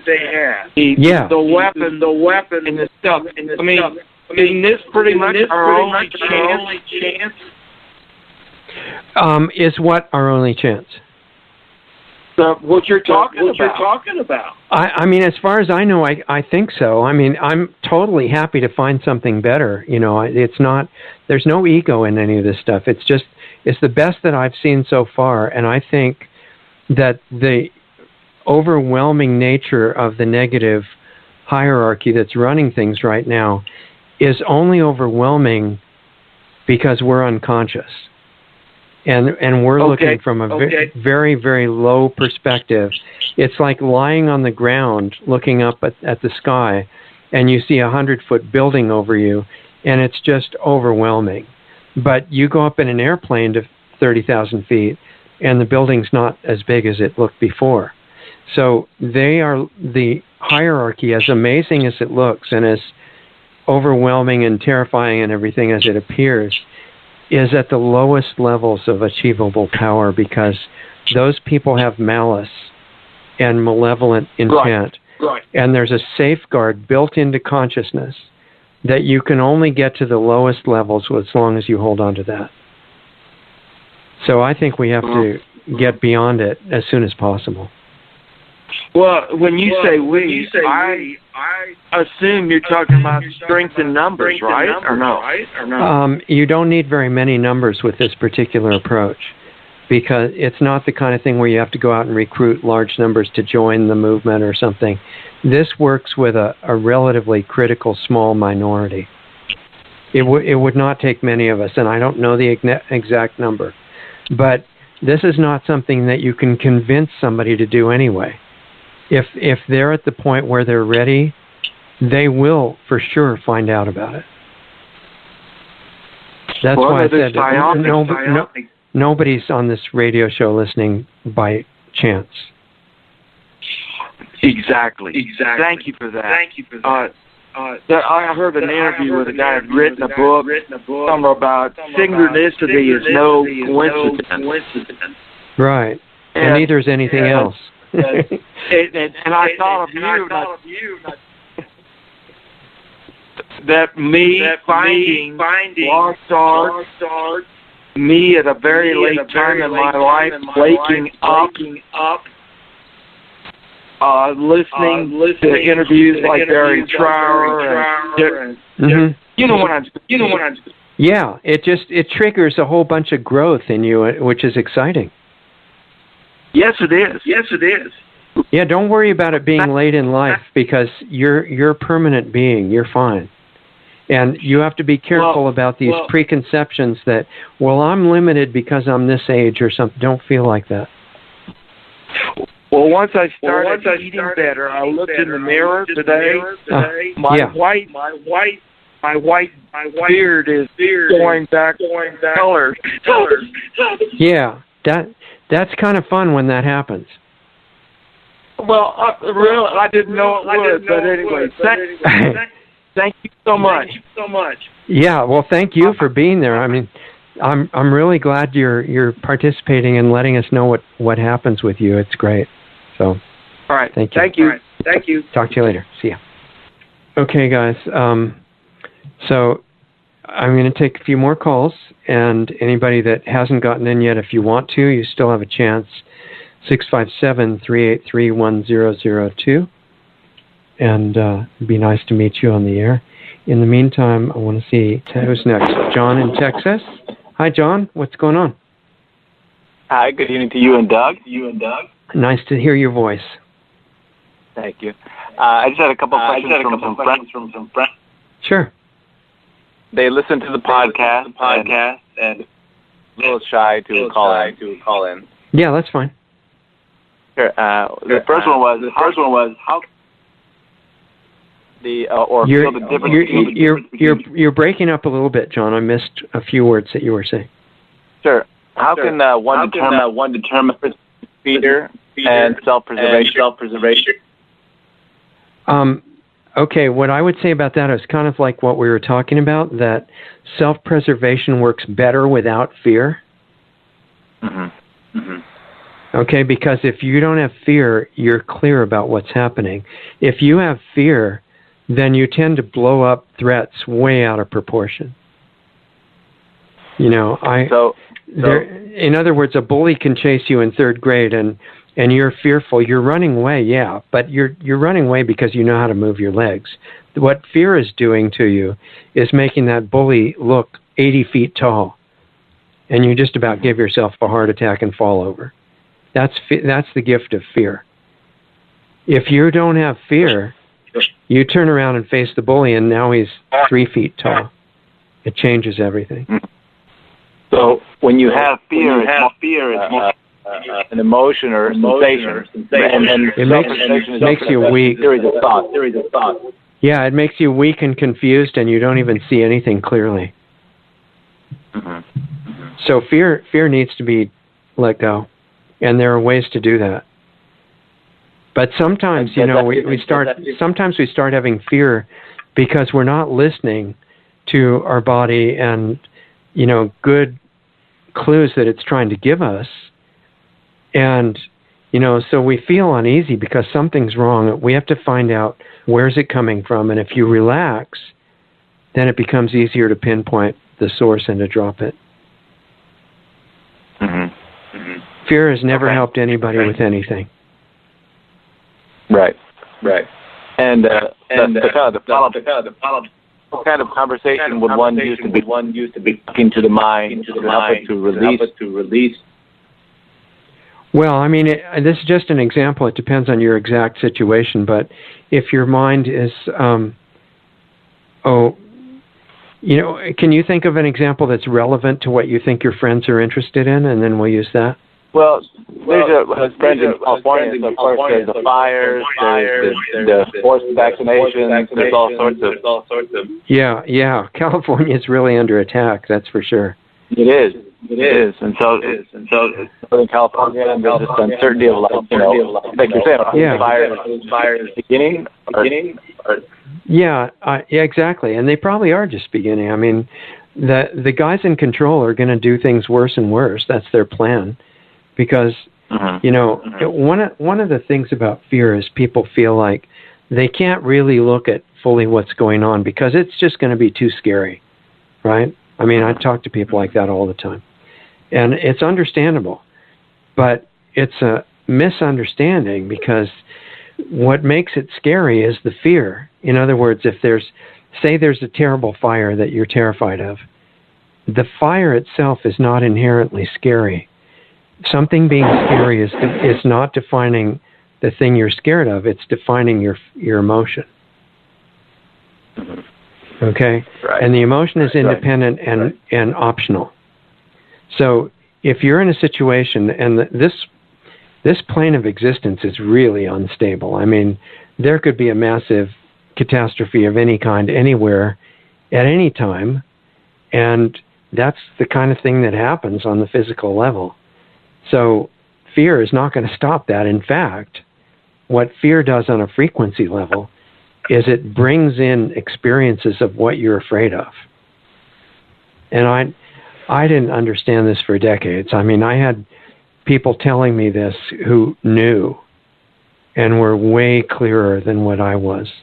And I could not imagine that it was true. So I realized that what I'm saying here is probably going to sound nonsensical to a lot of people. But if they get ready and they've got a certain receptivity to feeling what I'm trying to say, they can start to grasp it, that there are things happening on a frequency level that are so powerful that they affect physical events, okay? And, for example, earthquakes and fires and tornadoes and stuff are affected by frequency, and the global rulers are using that now when they steered these hurricanes into Texas and Florida and Puerto Rico and stuff like that, and they're using frequency and other things with it to create these totally unnatural fires. And so they're at least demonstrating that frequency is powerful, right? Mm-hmm. If you understand how they're doing it, it's pretty undeniable that frequency is not just some irrelevant thing that floats around invisibly. It affects the physical world. And so once you understand that, I'm telling you that the most powerful generator of frequencies is the human being. I mean, compared to synthetic technologies. I'm not saying more powerful than spirit, because spirit is in everything. It's what does everything. But as far as a vehicle is concerned, you are that, and so are your friends.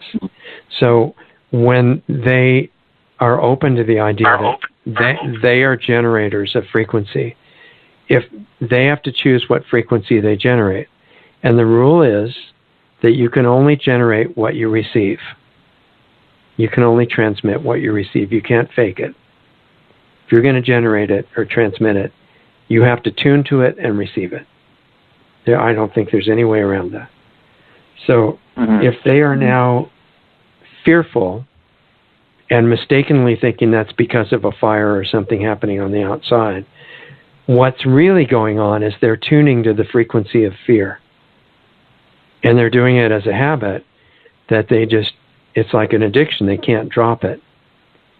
And once you tune to fear, you feel it all through your body, and you start transmitting it. And by resonance, you affect not only all the people around you, but physical events, okay?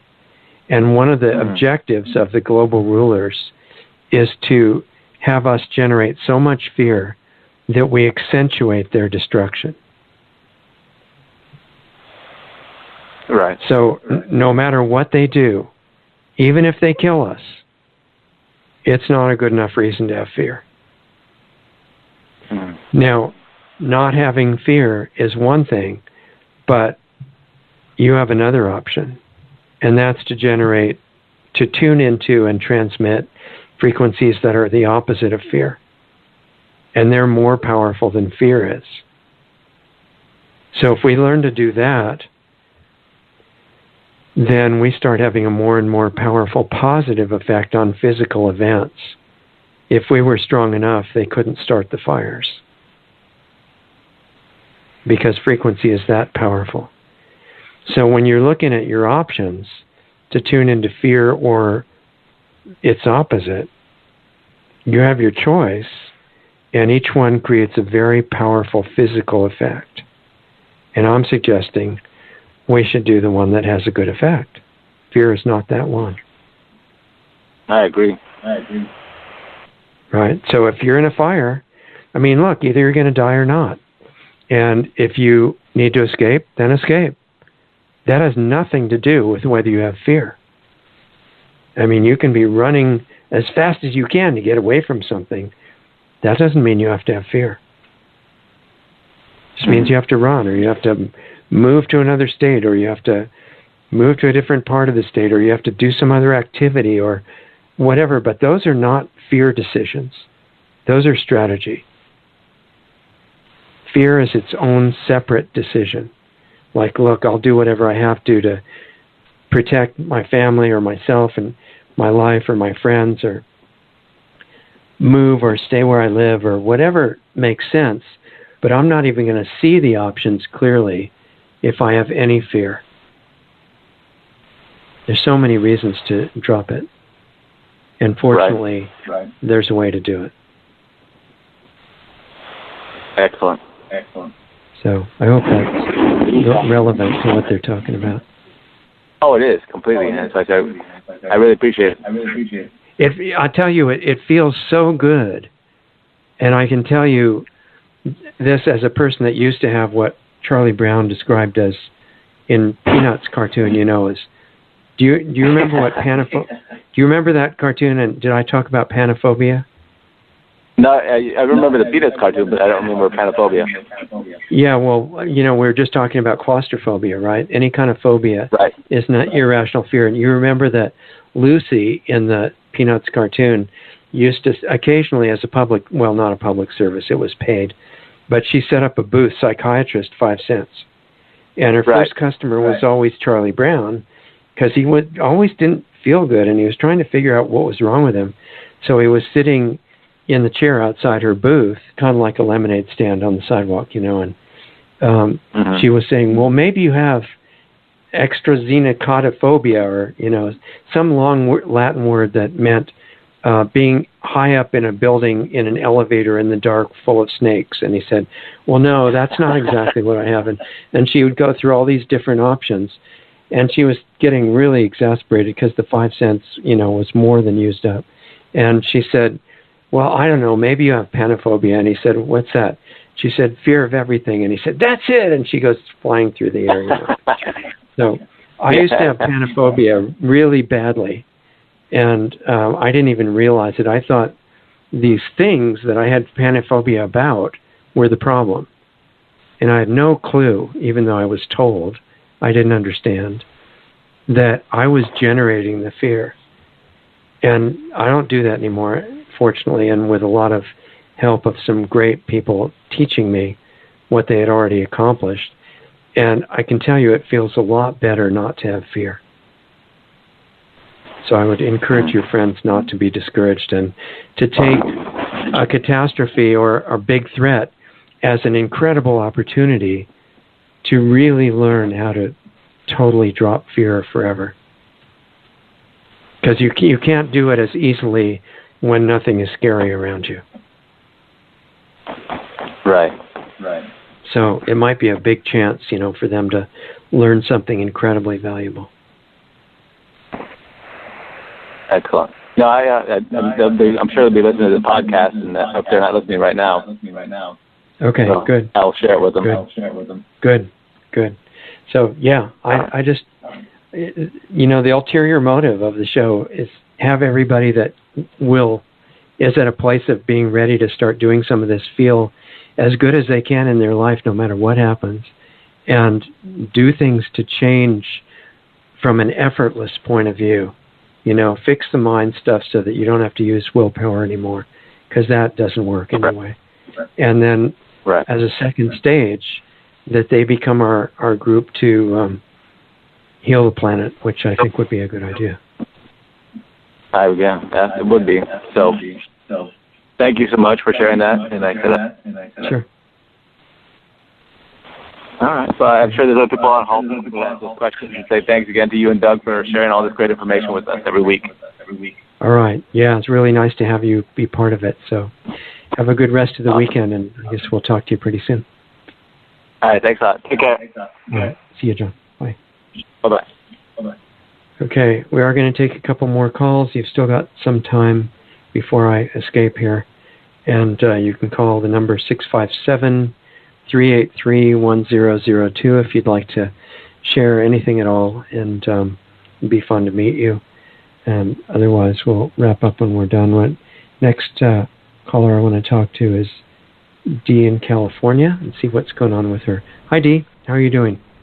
Hi, Richard. Oh, it's been quite a week. Yeah, I wanted to hear what happened because you were in a tight spot last week, and I wanted to see if it's getting worse or better or what's going on. Are you referring to the fire? No, I was referring to you not knowing if you had to move and stuff like that. Oh, yeah, that was I got a reprieve. Good. I'm glad to hear that. I got more timing. Good. Because anything could happen in that time. Yeah, that was a big relief, but it actually was a wake-up call going through it. Yeah, absolutely. So you might want to make really good use of your reprieve time and find out what you're supposed to be doing. Yeah, it's kind of confusing because where I live, there's no way to move really and stay in the same area. It's so expensive. Okay, you'd be moving farther away, yeah. Well, it's just the prices have gone to the ceiling around here, so. Yeah. Well, that's due to the fires. Consider that. Just assume that everything is working together to make sure that you end up seeing the right thing to do, whether it's staying where you are or not. Yeah. It's hard to know. I mean, how am I going to know? Just say, I don't know, show me. Okay. I don't know what else to do, because I know that I'm not smart enough to figure out any of this stuff. I've had so many brilliant plans in my life that were just incredible, and they were almost all wrong. So what I tend to do instead is say, look, I don't know. I'm pretty much blind. I don't see what's going on. I don't see all the underlying, parts of everything that are not so visible. So you're going to have to just show me and make it obvious, and I'll do my part of being really receptive and willing to see whatever is true. Yeah. Well, I know one more thing is before you go is just keep blessing other people, because it's really powerful. And if you need clarity and you need to see what to do, wish that for everybody else. Right, and I've been trying to do that by staying open, but then I realized that I wanted to narrow it down somewhat, because it was sort of too vague. I'm saying you can be specific. Okay, the exact thing that you need right now, figure out really clearly what you need, which sounds like clarity on exactly what is needed for you to do. Right? That's the main thing you want. So that's what you wish for the other people, or whatever it is. Yeah, I experimented with my well-wishing on other people, because I was leaving it really open, and it wasn't really doing anything, so I decided to allow it to be more specific for them. That's right. That's the way to do it. And so what happened was very interesting. So what happened? So I got a big, huge realization out of it. That everything that I was wishing for them, it was sort of designer wishes for each person that I knew. And after I got done with the whole long list of all the people and all the designer wishes, I read back through it, and I realized that every one of those designer wishes was something that was a message for me. Yeah, exactly. I mean, you can. This is really interesting, because you can just bless yourself in all these ways by just forgetting that and giving it to everybody else.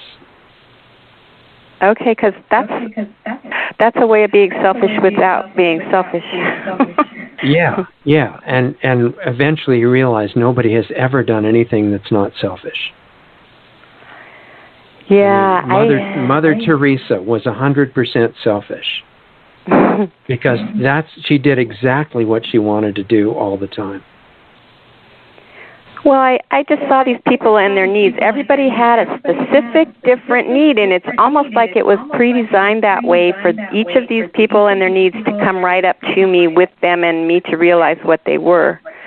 Yeah. Like one of them had beliefs that he wanted to change. One of them gave me a gift. And so my well wish for him was to receive gifts for him of just exactly what he needs. Right. And one person, I was wishing for them to be healed because they had a knee injury. And so I realized I need to allow my body to heal itself too. So it's kind of for me. Yeah. And you can also bless your body because that's like another person. So yeah, you can send the healing intent to your own body. It's just like doing it to somebody else. Yeah, I'm focusing on my immune system a lot, trying to work with it on that. And good. Another one, these people are still homeless from a fire 2 years ago, so my wish for them was to find their new home. They're kind of shopping around, and then I realized maybe it's for me too. I need a new home maybe, or a way to figure out my home situation. There's nothing that you can wish for somebody else that's not going to be some kind of a gift for you too. Okay, so well, if you really want to make use of this reprieve time, you got to step up your gift giving. In my well-wishing or what? Yeah. Nobody has to see anything. Okay, well, I've been well-wishing. Yeah, exactly. So, but not 24/7. Yeah, sometimes you experience things like you're walking through a place outside or something, and you start being aware that all these life forms around you are aware of you, which they are, the visible ones and the invisible ones. And you're there to bless all of them full time. And you might have to do some, job on the physical level or task, or go to the store or go in the garden or milk the goat or whatever. But while you're doing that, you want to set up this constant background of blessing every being around you, seen and unseen, at any distance. Should it be different every time, or can it be like mantras and over, or how imaginative are you? The main thing is to feel it going through you like a current. Do you come up with new things every time, or? Well, what I'm mostly doing right now, because I'm working on the same thing, or else I wouldn't be able to tell you about it, is that I'm just wanting absolute, complete blessing for each being. What they, what's best, what's most wonderful for them. Because I'm not going to say that I know. And then I can just, if I was in a situation where I really needed clarity on what I was going to do, like in my reprieve time, like you're talking about, I would include consciously in wanting all the best things for them, complete clarity in their life for everybody. But I wouldn't limit it to that. I would say, and everything else, whatever feels most fluid to you. But I would just say, you want to get to the point where you can relax so much that you never stop doing that. Wow. It feels really good. So you mean designer well-wishing may not be the best tack? No, just do both. Oh, do both. Okay. Yeah, we have all these ideas of how we're limited. But you can have a designer wish for somebody that they find whatever home they're supposed to have, or that, they have an easier time in their life or something. But behind that you're wishing just everything that Spirit wants for them, because that opens up all the other gifts that you may not know about that they need. Okay. Well, there's somebody that, as a young man in jail, that I talked about a little bit before. Yeah. And I was really concerned for his family, and I was praying for him constantly. And I remembered that my grandfather used to go visit young men in prison and work with them one-on-one. Mm-hmm. Mm-hmm. So I kind of asked Grandpa to help me. He's been passed for quite a while, but it actually worked. Yeah, he'd probably like it. What happened that you could notice? Well, his minimum time in jail was supposed to be 2 years, and very recently he was released way before a year was up. Okay, good. Well, just about 8 months, I guess he was in. We have a team that wants to help us that we couldn't even begin to imagine. I mean, incredible all-star individuals that have all these wonderful abilities. I mean, the fairy tales don't even come close to describing the reality. And the only reason we're not seeing it constantly is we are carrying so many beliefs of what's evil and impossible that we get our way and it becomes that. But if we can let those go, we're going to live, an experience beyond what they would call magic all the time. Yeah, it was a miracle, because they don't usually do that. They make money off of people in jail. Yeah, it's a big business, actually. So it was huge. I thought it was a definite result of the well-wishing. Yeah, it sounds like it. And, I've been aware of individuals like that in my family that supposedly died, earlier in my experience, and I've had a lot of contact with several of them. So they don't stay away because they want to. They would really like to do something to help us if we are open to it. Yeah, I felt like it was Grandpa, because he was talented at doing that. Yeah, you'd probably love it, because usually, just because you don't have a body anymore, people just ignore you. And I would think that could be frustrating. Maybe. I don't know.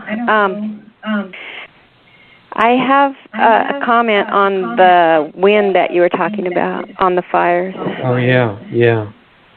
So the wind follows the planes. That's interesting. I hadn't heard Yes, that. I've been observing what happens with the lightning strikes and the wind. And first the planes go over, then the lightning strikes happen, then more planes go over, then the wind blows it. Okay. So Yeah, it's that almost makes sense. like a weaponized thing. Yeah, I'm talking to Alana Freeland about coming on a week from tomorrow, because she's really into this kind of stuff, and she's had similar observations about the people in Santa Rosa, saying that there are all these blue sparks in the sky before the fires. Yeah, that's what happened here right on September 11th this year, and that's when I told you on the show following that I felt like my involvement with making a stay so it didn't catch fire was why it didn't, and I really believe that's true. Yeah, that's really good. And physically also they're accomplishing so many different things with the spraying. It's not about trying to make the climate seem okay. They're putting explosively inflammable metals into the trees so that they can just basically blow up the forests and houses and stuff. But it's not, you would assume, like in Santa Rosa and the neighborhoods there, that you just have obliterated neighborhoods. They don't. They've had, just outside of certain lines, they've had plastic containers that did not heat up, and they've had green trees that don't show any scorching at all. So there's some other stuff going on besides the metals and all that. Well, they had a dry run in a town called Mariposa, which is on the way to Yosemite. Right, I remember where that is. That whole town left the planet. Oh, I didn't know that. So Mariposa is gone? Yeah, that was a dry run on what's going on now. Okay. Yeah, I think our work is really needed right now because nobody's showing any signs of having a way to stop these guys. And they're showing interest in blowing up the planet and exterminating all the species they can. And everything that they're doing is for deception. I mean, they make believe that they want to make the climate better and save all the species and everything, but that's all just to take away everybody's freedoms and then kill them anyway. I think we really need to do our work here, and maybe, like I was talking to you about stepping up your gift giving, I think we need to start getting rid of more of our senses of limitation. Because if we can, send out some benevolent energy to make one person benefit in some way, what's the difference between that and a planet? Right, and I've been doing that, and I feel that it's really, really kicking into a high gear. Yeah, I think what's going to happen is it's going to make you start experiencing stronger and stronger energy going through you, and it's going to force you to keep going to next step and next step and next step in realizations. Well, it is. I'm getting like revelations all the time about everything. Yeah, exactly. And a lot of them can happen when you're asleep, too. I am having really revealing dreams. It's been amazing. Mm-hmm. But on the subject of the pilots, I've been sending them Ho'opono and also trying to nurture them. Well, I started questioning that because there's harmers and then there's the harmed. So if I'm just going to be doing a no-harm focus for the harmers, how are they ever going to see the connection to the effect of what they're doing, which is virtually murder? I mean, how are they going to relate that? I think the problem is that they can't see the problem. There's a current, that we talk about that flows through you. And when you direct blessing intent to someone, even an animal or an insect or anybody, a tree, that current follows your intent and it goes out to that being and it instantaneously knows exactly what they need. That's why I don't try not to limit it. And if you send that to a pilot who's doing mass murder, that current can work on that person in whatever way it decides is the best. And, we don't have to decide exactly how micromanage it because we're not conscious enough to really do that. Well, yeah, and then the victims, they don't need just sympathy. Everybody needs the care part. That's what's missing. The empathy, which causes the care, is missing. Well, right, but they mostly need consciousness. Okay. Because they go together. Because if you get, it's like the fish and the fisherman, giving somebody a fish or teaching them to fish.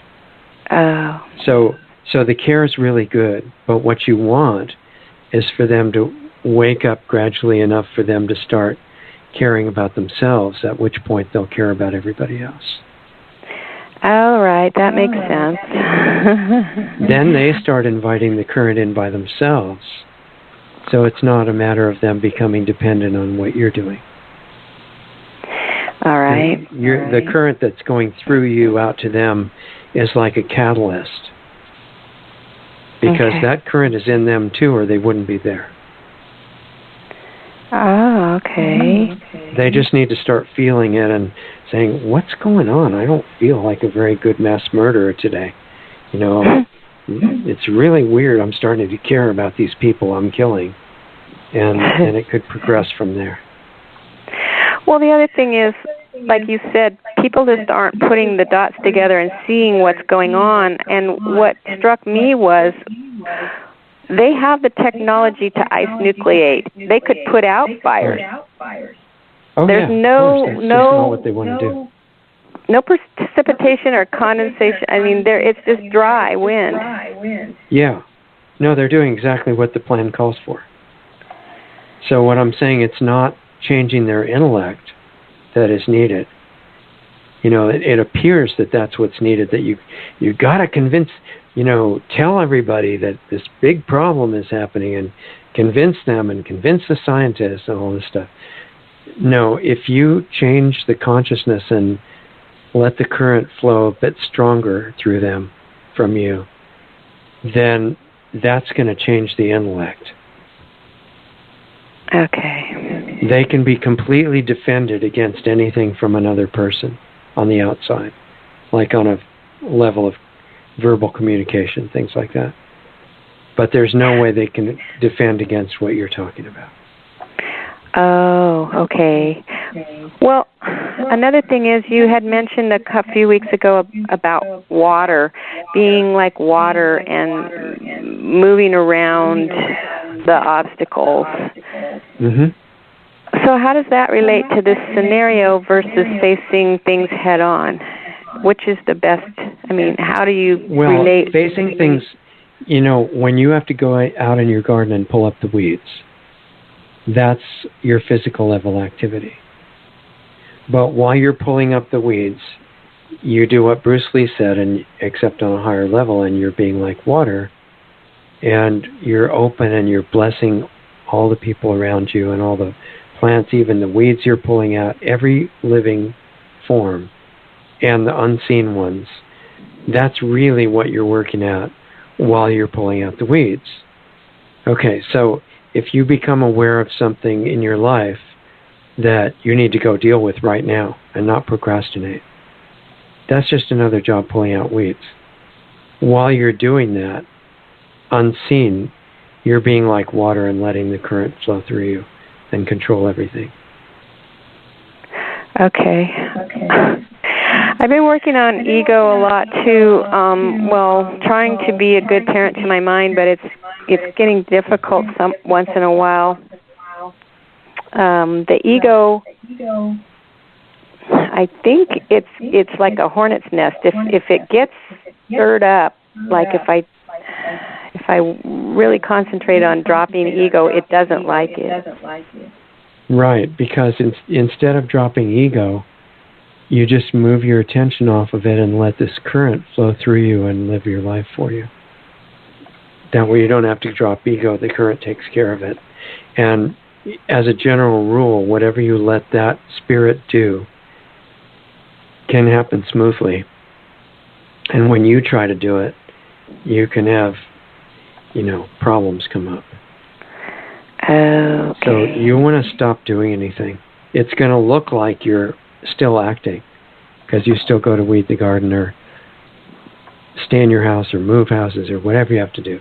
But inside, you want to stop doing anything, because if you don't do it, if you let spirit do it, you just use your intent, mind won't make problems.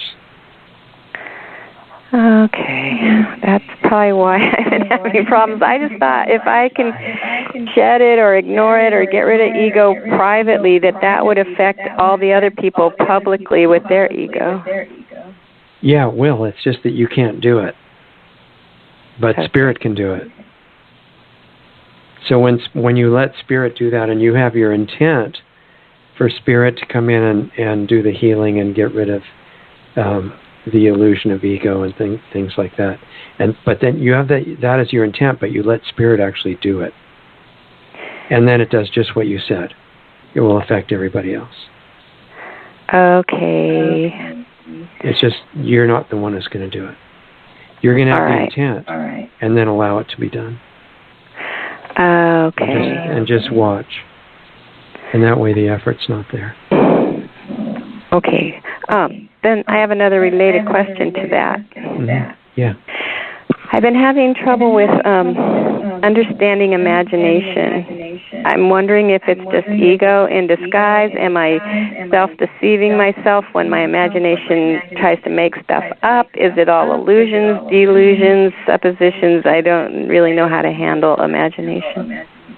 There's a intellectual imagination where you're just kind of building imaginary structures in your mind, and It's okay, but it doesn't do very much. It's the feeling that really builds things. So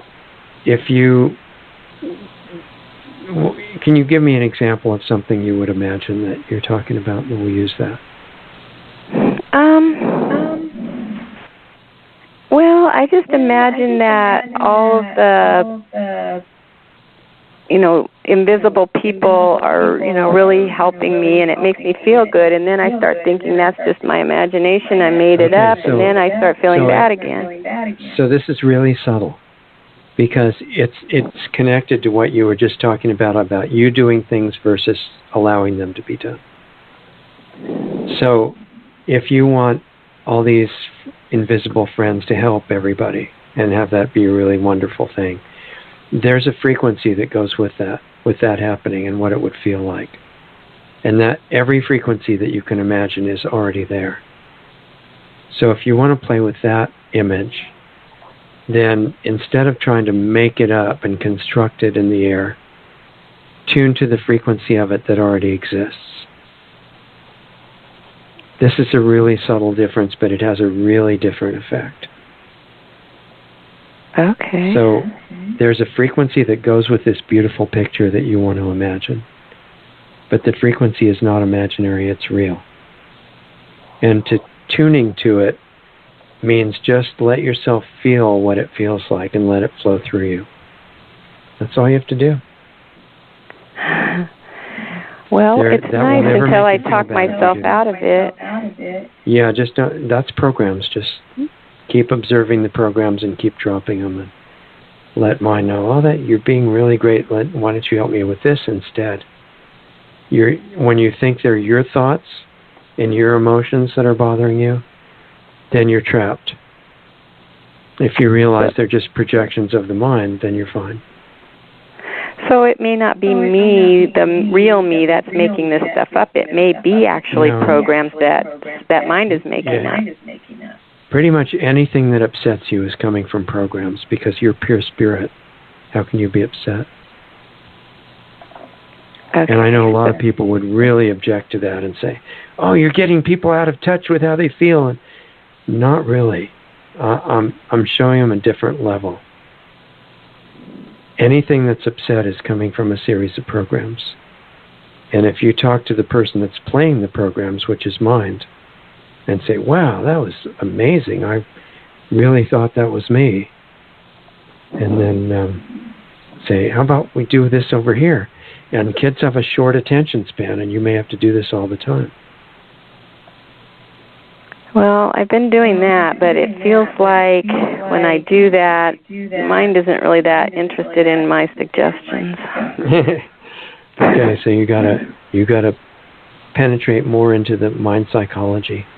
It's just, part of the job of being a parent. You've got to understand the kid better, and then give it something it is interested in. Do you think I should try to figure out if the programs are something it's making up, or just drop it? The only time you have to pay attention is if it's reminding you of something that you're trying to avoid. Like if something comes up and you don't want to take care of something that's hanging over you, some obligation, and keeps coming up and it feels uncomfortable, something like that can be a hint that you should just go take care of it and get it done. But if it's just based on creating worry out of everything, which is what mind is in the habit of doing, then you're going to have to talk to mind about it. Okay, because and you don't tell it to stop something. You get it into something else. Yeah, that's kind of hard sometimes. Yeah, you're going to have a feel for the personality of your mind and figure out something it would think is fun, but which you want it to focus on.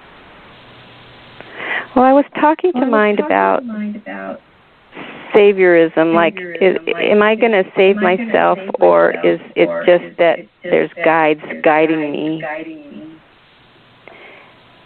And I didn't get an answer about that? Yeah, and I didn't get an answer. You just remember who you are. You know, you're pure spirit.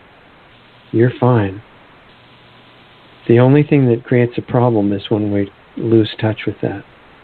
And we start thinking the programs are our identity. Well, like you said, if you think that the fire is going to harm, then maybe it's going to add fuel to it. But if you... No, it's not. There's a difference between a strategic analysis, where you say the fire's going to go over this city or something, so I need to do X, Y, Z for my part, versus fear of that. A picture with an emotional content that has the frequency of fear. I'm saying that's not helpful. Okay, so the strategic analysis would be the thought without the emotion? Yeah. You have to be able to use that, or it wouldn't be possible to think about all these horrible things that were happening without going crazy. Because if you look at, you know, the terrible things that are happening to people, or the satanic rulers that we've got, or what kind of mentality creates chemtrails or GMOs or things like that, and you let your emotions get into it too, you're going to get really upset. And it's going to take your energy down. So early on in this whole discussion, we talked about splitting your attention. Strategically, to live in the world, you're going to have to be aware of some things that aren't very nice and analyze them sometimes, figure out what direction a fire is going, or, you know, whatever else, where I can buy the right kind of food or whatever I need. But that's not where you keep your emotional, it's like an emotional feeding tube. I don't know what else to call it. And it's like you found out that what you eat is really important, right? And every little decision of what to eat and drink really affects you, your mind and your body. But we're eating on an emotional level 24 hours a day, and that affects you instantly. So you start being aware of what you're eating, and it's not what you're strategically analyzing that you have to eat. You can be thinking about some satanic ritual, whether it's individual or the biosphere, but you are keeping your awareness of what you're emotionally eating, so that if you imagine a tube, like a vacuum tube, like from a vacuum cleaner, coming out of your heart, extending to any length you want, and what it hooks onto is what you're going to emotionally eat, and it's going to saturate your energy field immediately. So most of us have a sloppy habit of letting that go to whatever we're strategically thinking about, and it creates horrible confusion and depression and frustration and anger and all this garbage. So the only way I know to stop that, since you're going to have to keep thinking about these various things, is figure out where to hook it on. That's the most beautiful, inspiring, uplifting thing you can imagine, and never move it unless you move it to something better. And practice being aware of where that tube's connected while you are dealing with other things. I've been able to do that when I'm all alone, but when I'm trying to explain what's going on with other people, then I get into this feeding, it ends up feeding me emotion. So you mean when you're trying to explain to somebody else what's going on? Yeah. Yeah, that might be a clue that that's not the best activity. Because the only way that's okay to do is when you can keep that emotional feeding tube connected. And if you really want to keep talking, to those other people, you're not allowed to do it unless you are willing to do that other work at the same time. Because your energy is too valuable to be full of static. Okay, so would that be... You're too much of a central figure to the world.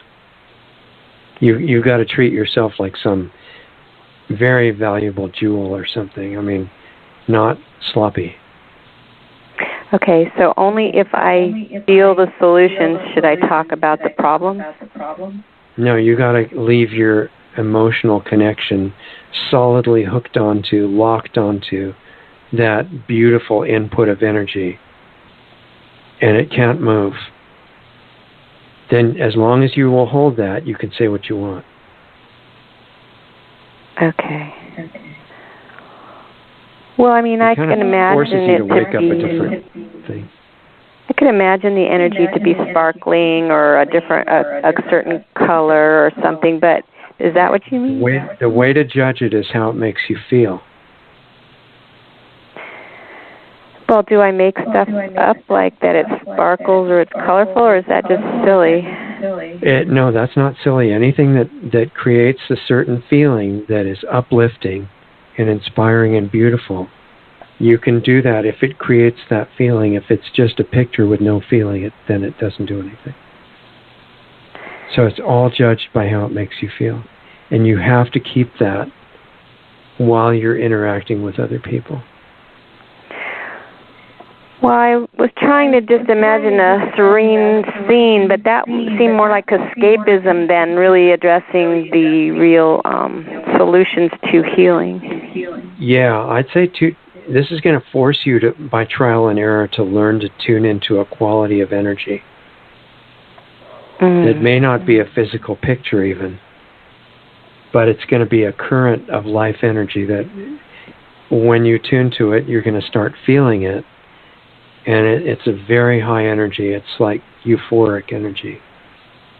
That in bits and pieces, especially when I'm meditating and allowing the Merkaba kind of flow to go through me, I can definitely do that then. But during the day when I'm doing other things, I have a really harder time doing it. Yeah, that takes some practice, but that shows you that you can do it any time. Okay. So that's maybe your next step job, is expand your meditation to 24 hours a day. Wow. Shouldn't be that hard, right? I mean, I know I'm talking about something that people say takes thousands of lifetimes, but that's only if you don't know what you're doing.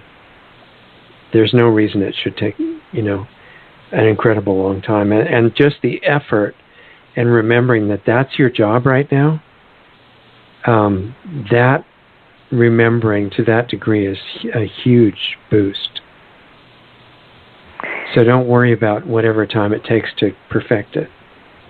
Just start letting it happen. If you want to achieve something, put your attention on it, but let it happen.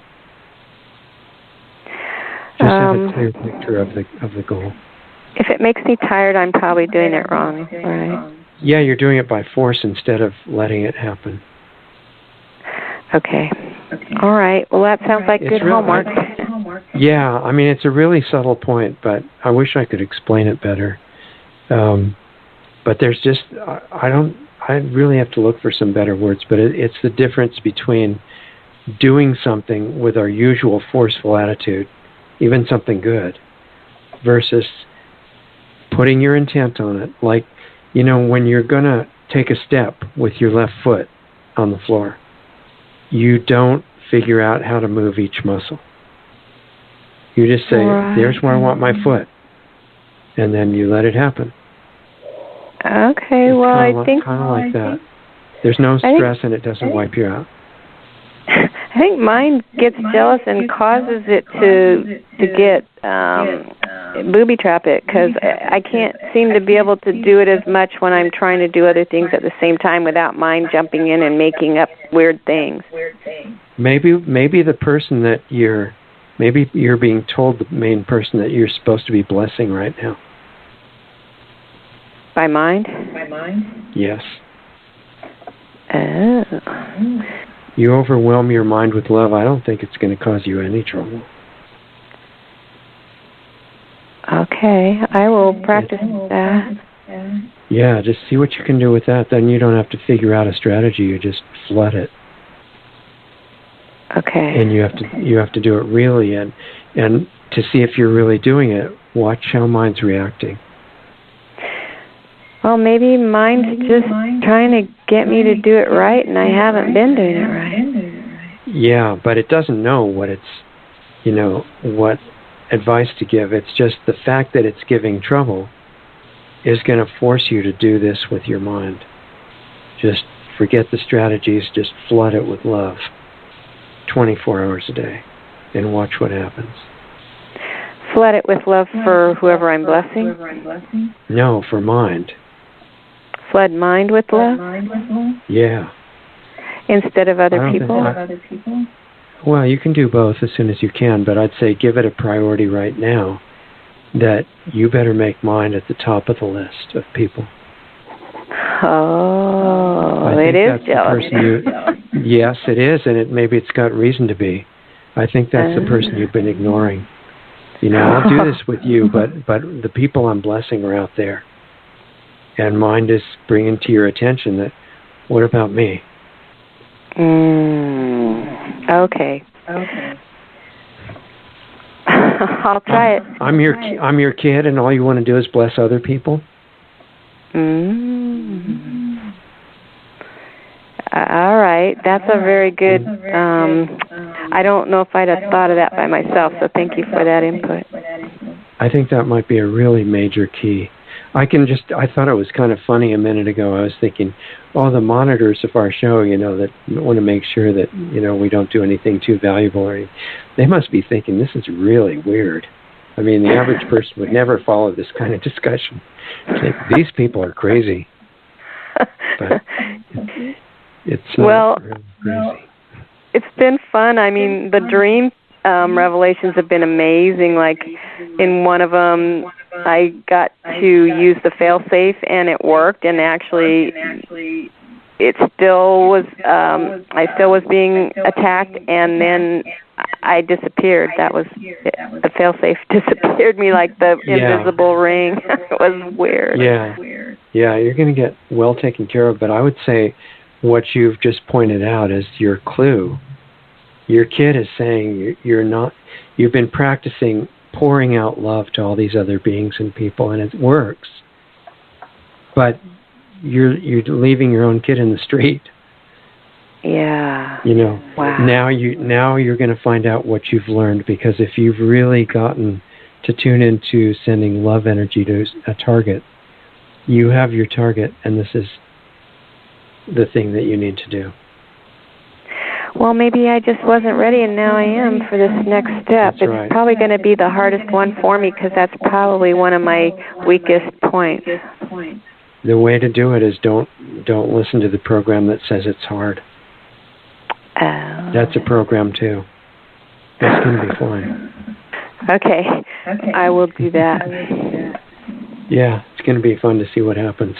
If you really do that to the degree that mind just gets totally overwhelmed and forgets all the trouble that it was giving you and is just walking around happy, then you'll know you're really doing it.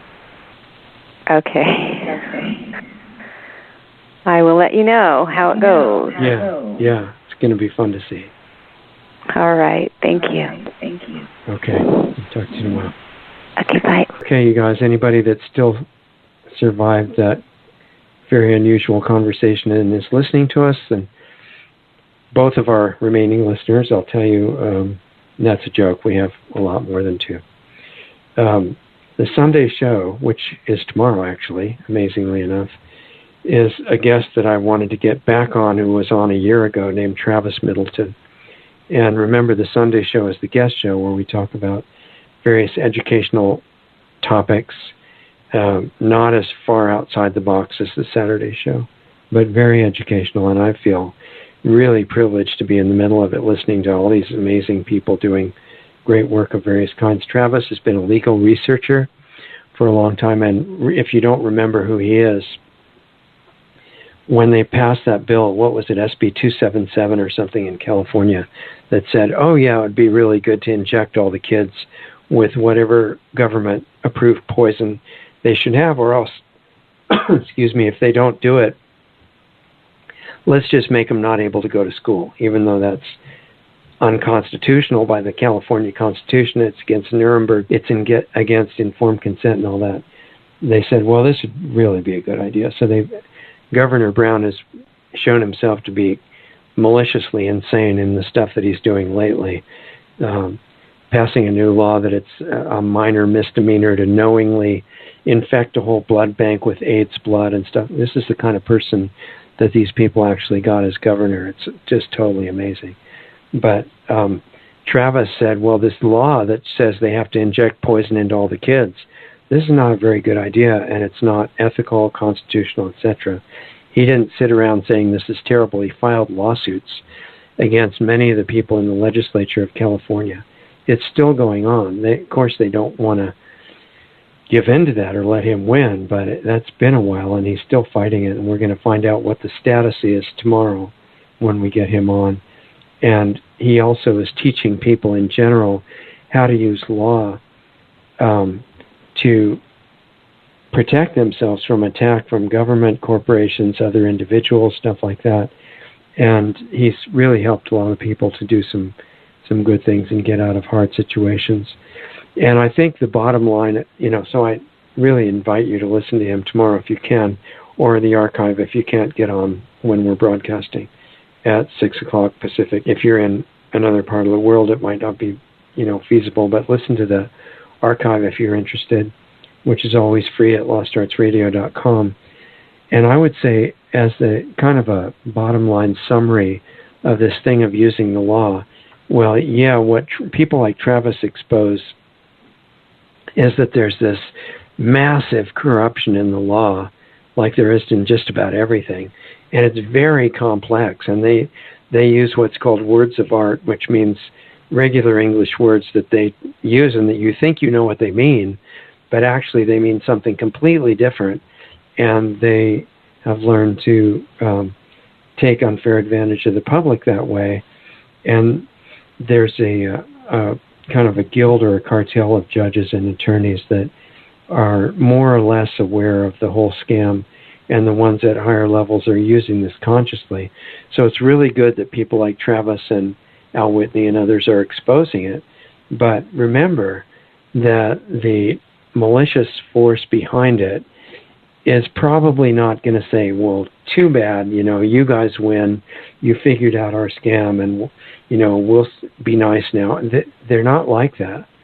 I mean, if they have to, they'll just start using raw force and ignoring the law completely, which they don't want to do.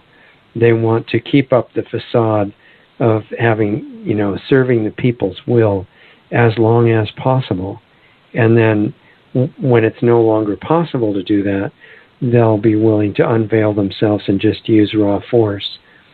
But I don't think they're really ready for that, and they don't want to, and so they'd rather get the remaining people on drugs, have everybody pretty much unable to think clearly, have natural disasters happening everywhere, blaming it on global warming, and having everybody say, please let us give up our rights and not use our utilities and all this stuff, when we've had free, clean energy available for many decades in the recent past, and there's no reason to tighten your belt, get rid of your truck or RV or anything, as long as they're hiding the real energy sources. It's not the fault of the consumers having an air conditioner, okay? It's the fact that we're being forced to do things that destroy the environment. So the legal thing is important, and it, right now there's this really interesting In Power movement that I'm going to be on a meeting with those guys tomorrow, at least for a while before the Sunday show, to see what status they're at to get things going. But it's like what Travis is doing. They're doing really good work, but they may not realize the depth of malice in their global rulers. They're not going to stop. And the only way I can really see that we have a chance right now is if we wake up, not in the sense that everybody talks about being able to recite the bad things that are going on in the world, but wake up to who you are. That's the weak spot of the rulers. If you become self-aware, it's like, remember in the Terminator movies, they were talking about the computers became self-aware and then they decided to destroy the world, or destroy humans. Well, this is kind of the converse of that, where the bad guys are worried that the humans might become self-aware, which we're not yet. And if we do, that their crimes would not be able to continue at all.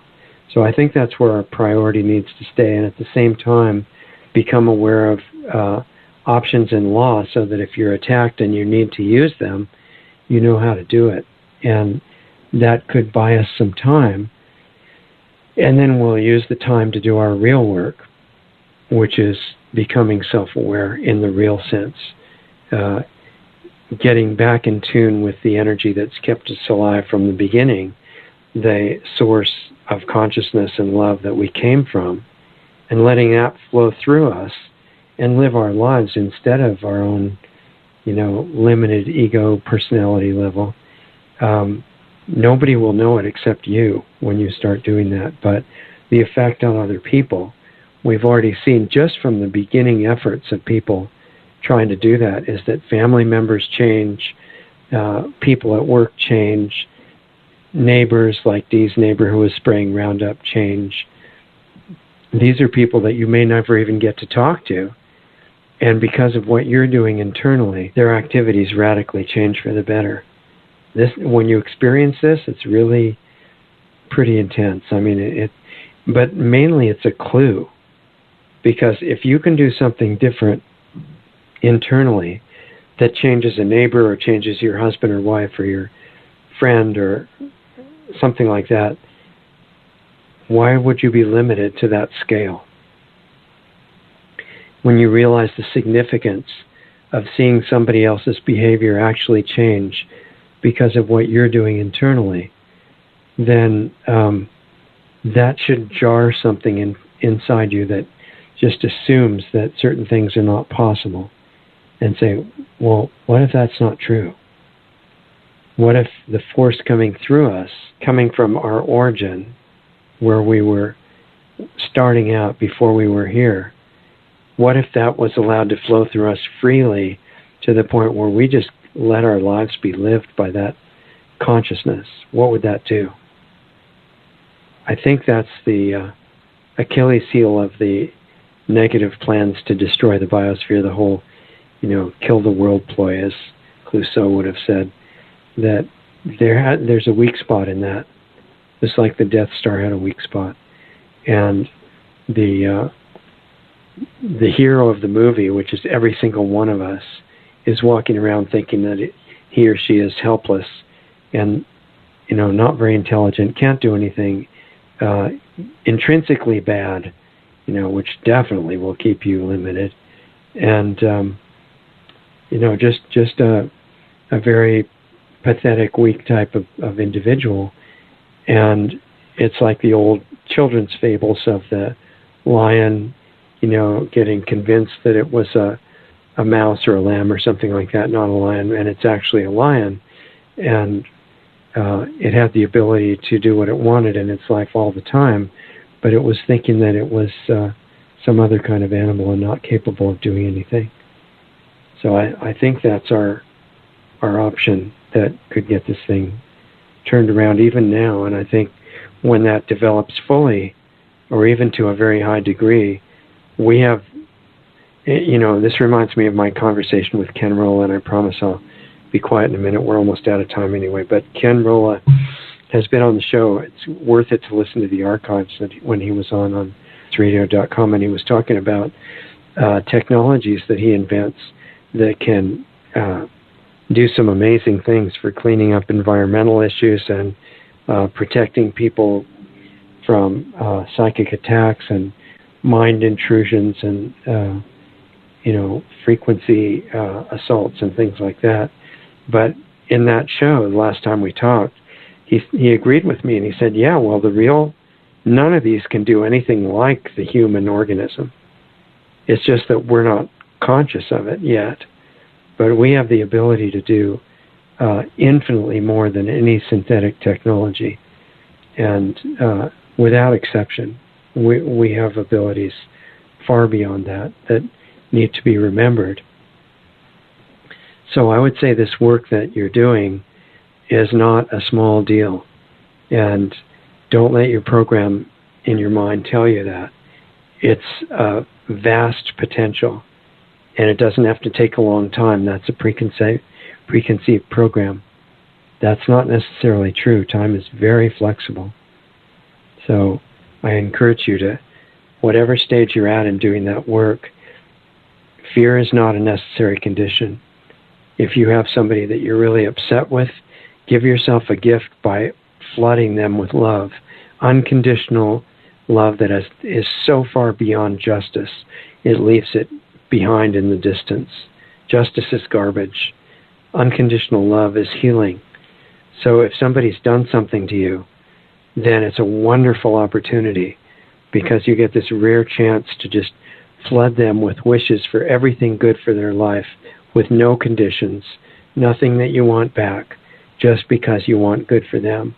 And the amount of positive, uplifting, helpful, healing energy that you'll get from doing that, if it's real, is more than you could describe. So see what you can do with that during the week. Practice on people and animals and trees and whatever. They're all alive and they all respond. And in the meantime, if you want to listen to any previous shows, the archives are all free on LostArtsRadio.com. The new Facebook group is up on Lost Arts Radio. The forum is in the website. Newsletter to sign up for is there. Donate button if you have enough money to help us continue. That would be very nice of you and would be appreciated. And then if you are not where you can listen to next Saturday's show live and you have questions you want covered, email them, richard@lostartsradio.com. And if you want to help change the world's fate for the better, you're sitting on this massive power to do that, not imaginary but real. And I just want to encourage you to play around with learning to use that. And all of us are going to really benefit from what you do. So practice during the week. Let us know what happens. Give us a report. 90 seconds. And I really hope everything goes great for you this week, and we'll see you next time.